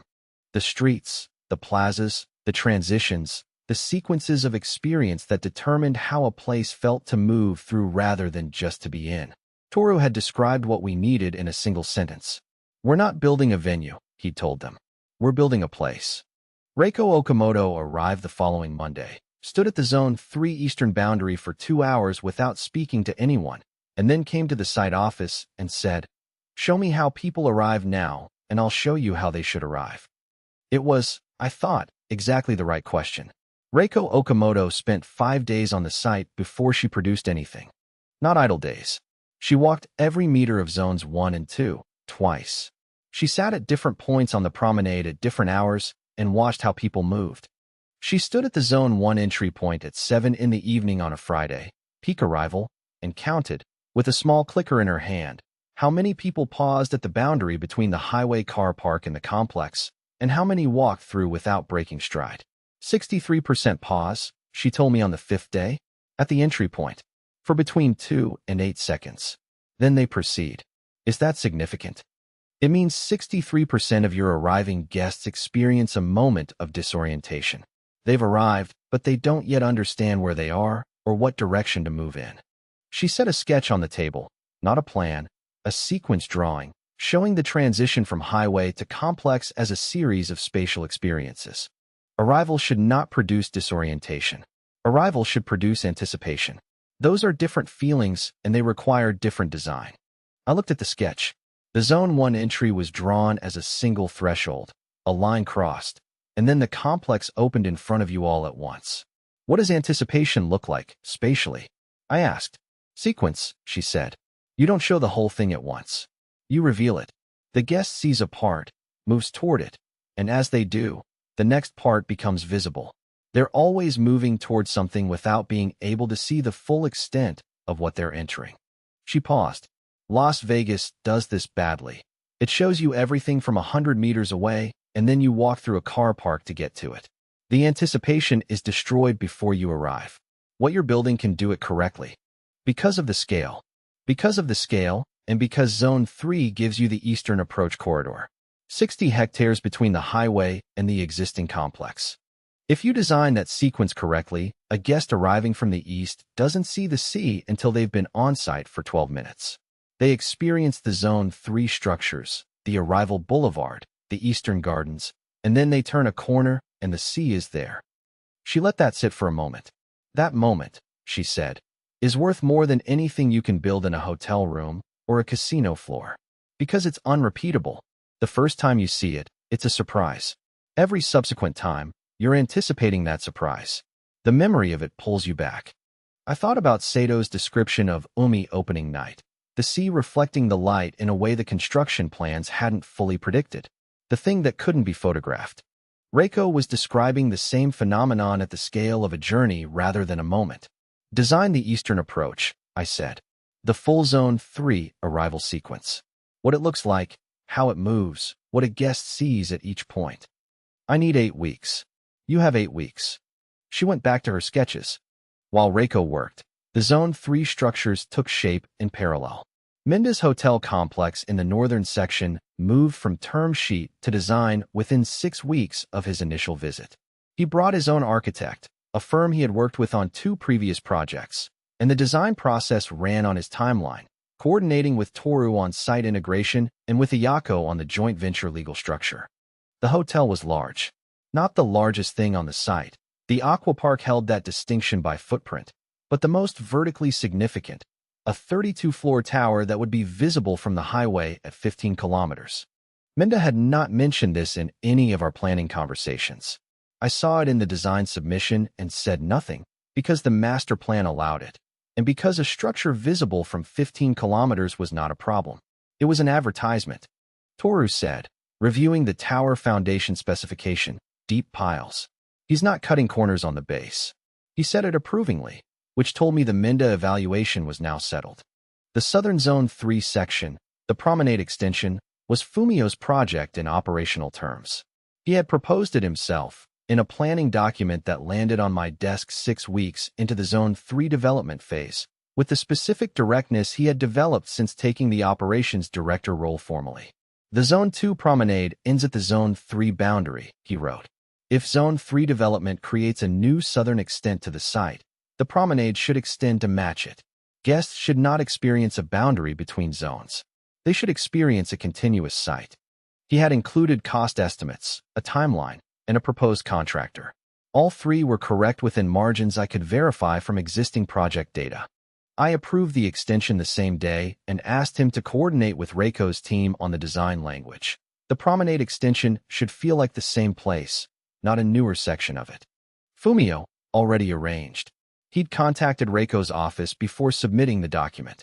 I had hired an operations director. What I had, somewhere in the past year, was someone who thought like a developer. Reiko's arrival sequence design came in on the last day of the 8-week window. Not a report. A presentation, physical drawings, rendered perspectives, a sequence of 37 images showing what a guest would see at each point of the eastern approach from the highway exit to the first view of the sea. Toru sat through the full presentation without moving. Bariki, who had asked to attend when he heard about it, sat beside him. The design proposed 5 distinct spatial experiences between the highway and the sea view. The first was the gateway. 2 structures flanking the arrival road at the Zone 3 eastern boundary. Not a gate, nothing that stopped you, but a defined threshold that told the arriving guest they had entered something. The brain needs a signal, Reiko said. Not a barrier. A signal. You cross the threshold, and something in your perception shifts. The second was the boulevard.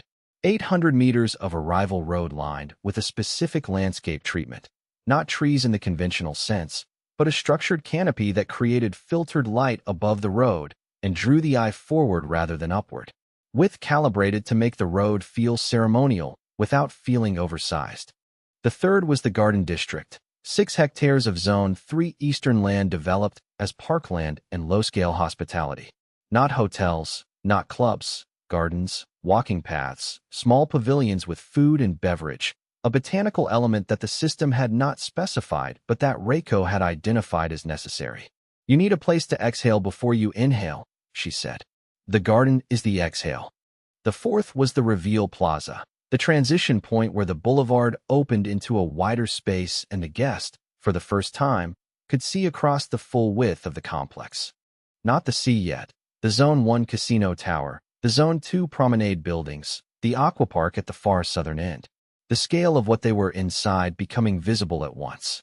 The fifth was the sea view, reached by a specific path from the reveal plaza that oriented the guest toward the southern promenade.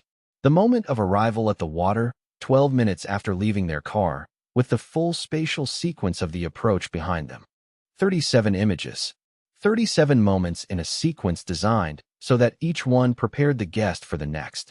The room was quiet when she finished. Toru spoke first. The Garden District, he said.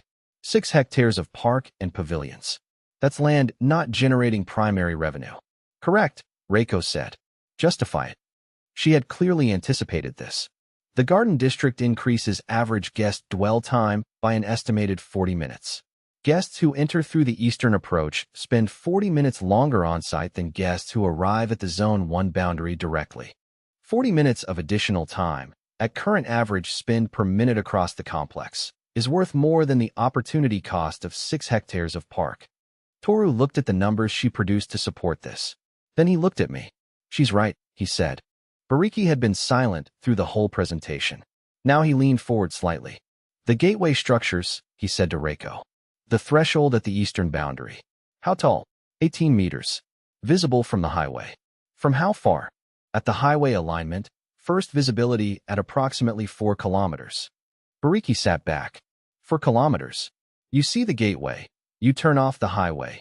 You experience the sequence. He paused. You've designed a destination that begins to work on people before they arrive. That's the intention, Reiko said. I've been in this industry for 30 years, Bariki said. I've never seen an arrival sequence designed at this scale for a private development.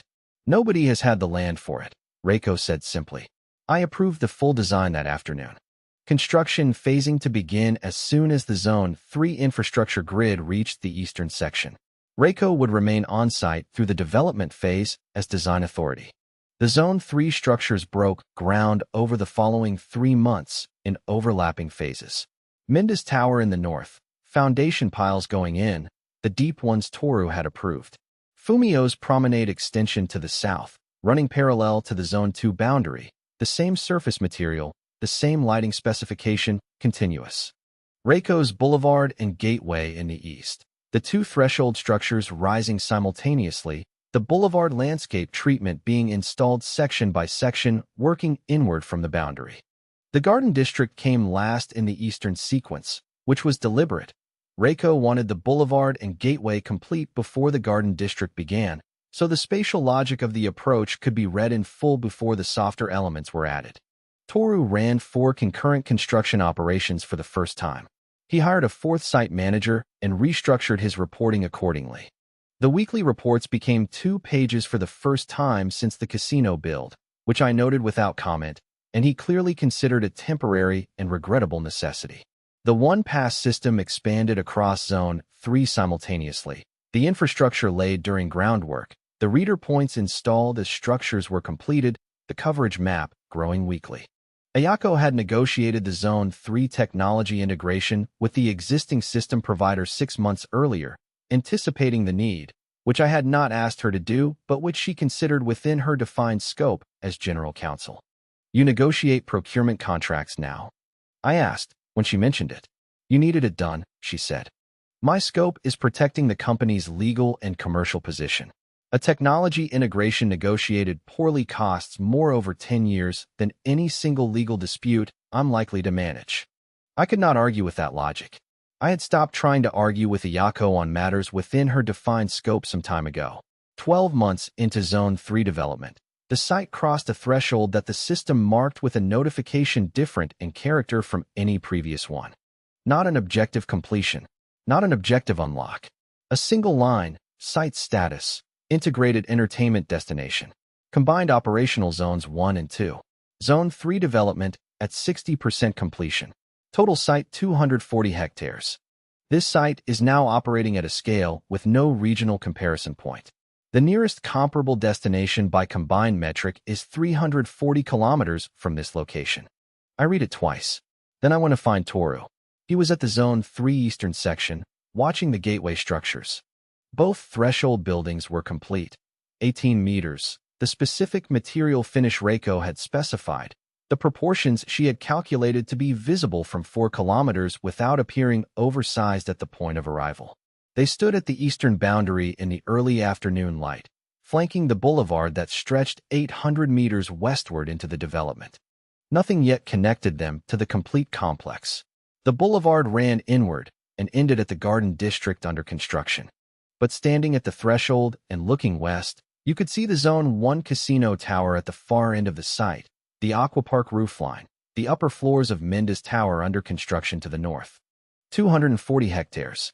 In the middle distance, at the far end of 800 meters of approach road, a city. The system sent a notification, I said. It says there's no regional comparison point. Nearest comparable is 340 kilometers.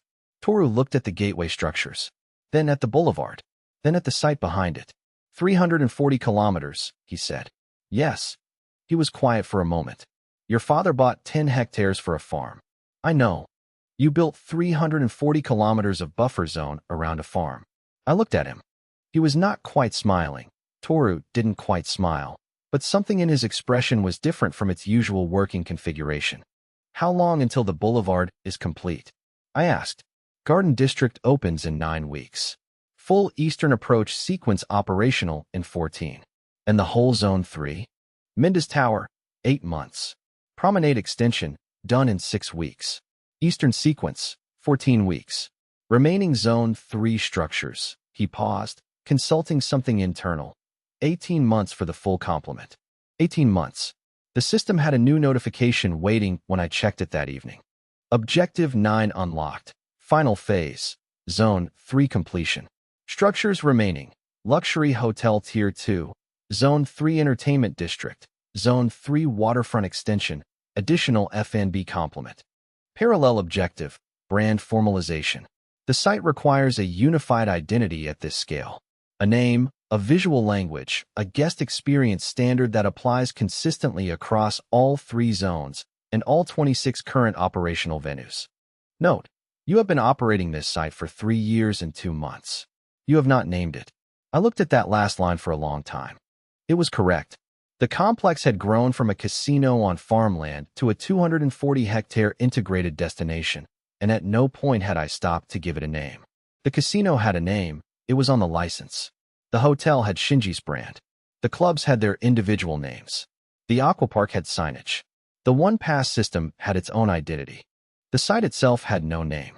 I thought about what it was, what it had become, what my father had given me the land for, and what had grown from it, and what it was going to be when the last of Zone 3 was complete. Everything that gives people pleasure and takes their money. That was the system's description. It was accurate, but it was operational logic, not identity. A name meant something different. A name was what the place was when you weren't describing its revenue model.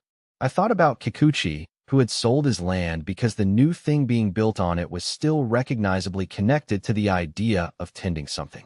I thought about Toru's phrase, standing at the gateway structures that afternoon. You built 340 kilometers of buffer zone around a farm.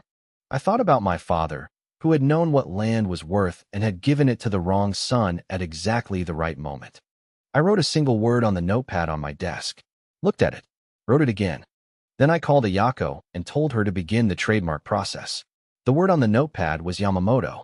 Not the casino, not the complex, not the destination. The full site, all 240 hectares of it, carrying the name of the man who had bought 10 hectares of flat land near a highway because he understood what good land near a road was worth, and who had given it to his son in a hospital room with the instruction to build something real. Ayako had the trademark application filed within a week. She came to the site office afterward and set the filing confirmation on my desk without comment. Then, after a pause that was unusual for her, she said, "It's the right name." She left before I could respond, which was also unusual for her. I told no one else until the brand presentation 3 weeks later. Reiko had been engaged to develop the visual identity, not because urban designers typically did brand work, but because she had spent 5 days understanding what the site was before she drew a single line, and that quality of prior understanding was exactly what a name needed to be carried correctly into a visual language. Her presentation was a single board. The name, in a typeface she had commissioned from a type designer she worked with regularly. The logic of the typeface, why the proportions were what they were, how it read at the scale of a gateway structure, how it read at the scale of a matchbook, how it would look on the promenade lighting columns, on the airport terminal fascia, on the one-pass card carried in a guest's wallet. Below the name, in smaller text, the line she proposed, where pleasure is the only currency. I read it twice. Then I looked at Reiko. The system's description was everything that gives people pleasure and takes their money, I said. I know. I found it in your original planning documents. She paused. That's the operational logic. What I've written is the guest's experience of the same idea. They're not being taken from. They're spending on the thing they want most. She looked at the board. There's a difference between those two things, even if the revenue is identical. I thought about that for a moment. She was right, in the way that the best people in any room were right, not arguing with the previous idea, but showing it from the angle that made it complete. The name and the line, I said. Both approved. Apply them across the full site. The Yamamoto rollout took 4 months. Every surface that carried a venue name now also carried the site name above it. Every piece of guest-facing material. Every vehicle in the ground transport fleet. The airport terminal fascia, the promenade lighting columns, the gateway threshold structures at the Eastern Zone 3 boundary. The effect was incremental and then sudden, the way large changes in complex systems tend to work. Nothing visible for weeks, and then, on a specific day, a guest arriving at the Eastern Gateway, seeing Yamamoto in 18 meters of illuminated letterforms flanking the boulevard, would understand for the first time that they were entering a place with a name. Not a casino, not a resort, not an entertainment complex. A place. Zone 3 completed in stages over the following 18 months. Mendes Tower opened first. 32 floors. 1,040 rooms, which made it the largest hotel on the site by a significant margin and the largest hotel in the region by a margin that the regional hospitality press covered with more enthusiasm than I had anticipated. Mende came for the opening. He stood in the lobby of his tower, his design, his capital, his operator, and looked at it with the expression of someone seeing something they built for the first time after it became real. I recognized the expression. I had worn it myself, 3 years earlier, standing at the edge of a casino floor on opening night. You should have insisted on equity, he said to me, in the lobby. I offered you the choice, I said. I know. He looked at the lobby. I made the right choice. He paused. I'm also saying you should have been harder about taking equity. You left value on the table. I got a tower I didn't have to fund and a developer who had a reason to build it well, I said. That's not leaving value on the table. He looked at me sideways. No, it isn't.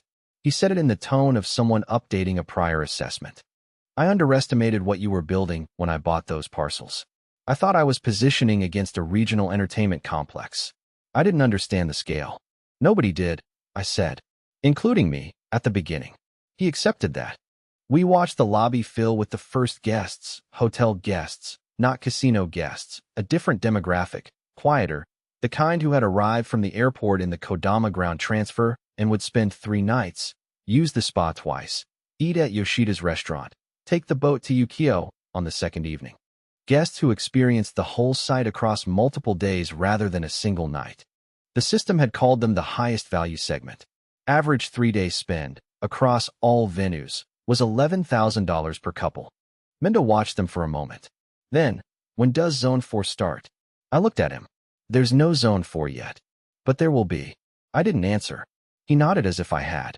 The promenade extension opened 6 weeks after the tower, connecting Zone 2's existing 4 kilometers to Zone 3's southern boundary, and then continuing for another 2 kilometers along the new waterfront created by the Zone 3 development. 6 kilometers of continuous promenade. The full length took 45 minutes to walk at a relaxed pace. Fumio managed the opening with the operational precision that had become his defining characteristic. Not the showmanship of Saito, not the technical authority of Toru, but a specific, reliable competence that meant the operational details of a major venue opening were simply handled. He sent me a message the morning of opening day. All systems ready. Guest flow tested. Staff briefed. F&B confirmed. Open at 11. I replied, good work. His reply, standard. He had, I thought, the right relationship to his own competence. The Eastern arrival sequence reached full operation 2 months after the promenade extension. The garden district opened, 6 hectares of curated landscape, the pavilions designed by a firm Reiko had selected, the botanical component developed in consultation with a specialist she had brought in from Kyoto. The paths and the planting and the low-scale hospitality working together to create the thing she had described in the original presentation, a place to exhale. On the first weekend of full operation, a family, 2 adults, 3 children, arrived at the Eastern Gateway at 10 in the morning. I watched them on the camera feed from the site operations center that Fumio had built into the Zone 3 Eastern management infrastructure. They drove through the gateway, parked, and walked the boulevard. Stopped at the garden district. The children ran ahead on the paths. The adults sat at a pavilion and ordered coffee. They stayed in the garden district for 40 minutes. Then they walked the Reveal Plaza, saw the full site for the first time, and continued to the promenade. By midday, they were at the Aqua Park. 7 hours and 50 minutes later, they departed through the Eastern Gateway. The exit survey they completed flagged the garden district as the highlight of the day. 6 hectares of park that generated no primary ticket revenue. Reiko's note, when I forwarded her the survey data. The exhale is the memory. The memory is the reason they return. The last Zone 3 structures completed over the following 6 months, sequenced by Toru with the methodical patience that had characterized every phase of the construction. The Zone 3 Entertainment District, a cluster of mid-scale venues in the Western Zone 3 section, connecting to the existing Zone 2 Club Promenade and extending the evening entertainment footprint of the site. Saito had designed the program before the buildings were finished, which meant the first booking confirmations went out while the fit-out was still underway. 3 of the 7 venues in the district had full opening night reservations before their licenses were issued. Ayako had timed the license applications accordingly. The Zone 3 waterfront extension, additional beach zones, 2 new food and beverage pavilions, a water sports facility that the system had specified, and that Fumio had managed the tender process for while Toru was focused on the entertainment district construction. The additional F&B complement, 4 new concepts, 2 of which Yoshida had proposed and 2 of which came from the system's analysis of guest spend data. One of the system's suggestions was a late-night ramen concept, open until 6 in the morning, positioned between the casino and the Zone 2 Club Promenade. Yoshida had initially resisted it on quality grounds. I asked him to look at the midnight to 4 spend data from the existing street food hall. He looked at it, was quiet for a moment, and said he would run it himself. It became the highest visited food venue on the site within 3 months of opening. Yoshida said nothing about this to anyone, which was his way of acknowledging that he had been wrong. Zone 3 completion was not a single day. There was no opening ceremony for Zone 3 itself. It had been opening in pieces for 18 months, each section becoming operational as it was ready, the site absorbing each addition without pause. Toru sent me the final construction completion report on a Tuesday morning, 3.5 years after the casino foundation had been poured, in the same format as every weekly report he had ever written. 1 page, specific numbers, no narrative. Final line. All Zone 3 structures complete. Site construction phase concluded. Ongoing. Routine maintenance and planned capital works only. I read it and sat with it for a while. 3.5 years. 31 operational venues. 240 hectares. A name on the gateway structures visible from 4 kilometers. The month the final Zone 3 structures opened, the combined site figures came in at numbers that required me to read them twice to be certain the decimal points were in the right positions. Yamamoto, combined monthly operating summary. Zone 1. Casino, Hotel X2, Spa X2, Racing Facility, Arena, Restaurants X6. Gross revenue, $52,400,000. Zone 2. C. Promenade, Clubs X5, Airport, Aquapark, Beach Zones. Gross revenue, $18,700,000. Zone 3. Hotel Tower, Minda, Entertainment District, Promenade Extension, Waterfront, Arrival Sequence, F&B Complement. Gross revenue, $24,100,000. Combined gross, $95,200,000. Net operating income, $41,300,000. $41.3 million. Net. Monthly. Annualized. $495 million. The system updated. Site status. Yamamoto. Fully operational. Zones 1, 2, 3. Complete. Total venues. 31. Total land. 240 hectares. Monthly NOI. $41,300,000. Annualized NOI. $495,600,000. No regional comparison. International comparison tier. Top 8 integrated entertainment destinations globally. The evening the final numbers came in, I walked the full site. Not in a car. On foot. From the eastern gateway to the western edge of Zone 1. Taking the route a guest arriving for the first time would take if they followed the sequence Reiko had designed. The gateway at dusk. The Yamamoto letterforms lit against the darkening sky. The boulevard, the canopy filtering the last of the light. The garden district, the evening crowd different from the daytime families. Couples, quieter, the pavilions doing a different kind of service. The reveal plaza, and then the view opening in front of me. The casino tower, the hotel, the arc of the promenade, the sea catching the last light, the aquapark dark against the southern skyline. The arena marquee lit for a Friday night event. Minda's tower rising above everything to the north. 6 kilometers of promenade. 45 minutes at walking pace. The sea on my right for most of it. Yukio's platform visible in the middle distance, lit and occupied. Sato's programming audible at intervals. Henna's kitchen operating. The Zone 3 entertainment district beginning its evening cycle to the west. I walked until I reached the southern end of the Zone 3 extension, where the promenade ended and the site boundary ran down to the perimeter fence. Beyond the fence, in the dark, was land. Fields, mostly. A road at the far edge. And beyond that, more land, in every direction. I stood at the fence for a while. I thought about my father. The hospital room. The folder of documents. 10 hectares. Start something. I thought about Toru at the eastern gateway. You built 340 kilometers of buffer zone around a farm. I thought about Kikuchi in his vegetable plot, not wanting to stop being useful. About Fumio, who came to sell land and stayed to build something. About Bariki, who spent 3 years trying to acquire the original parcel and ended up with a board seat in what grew from it.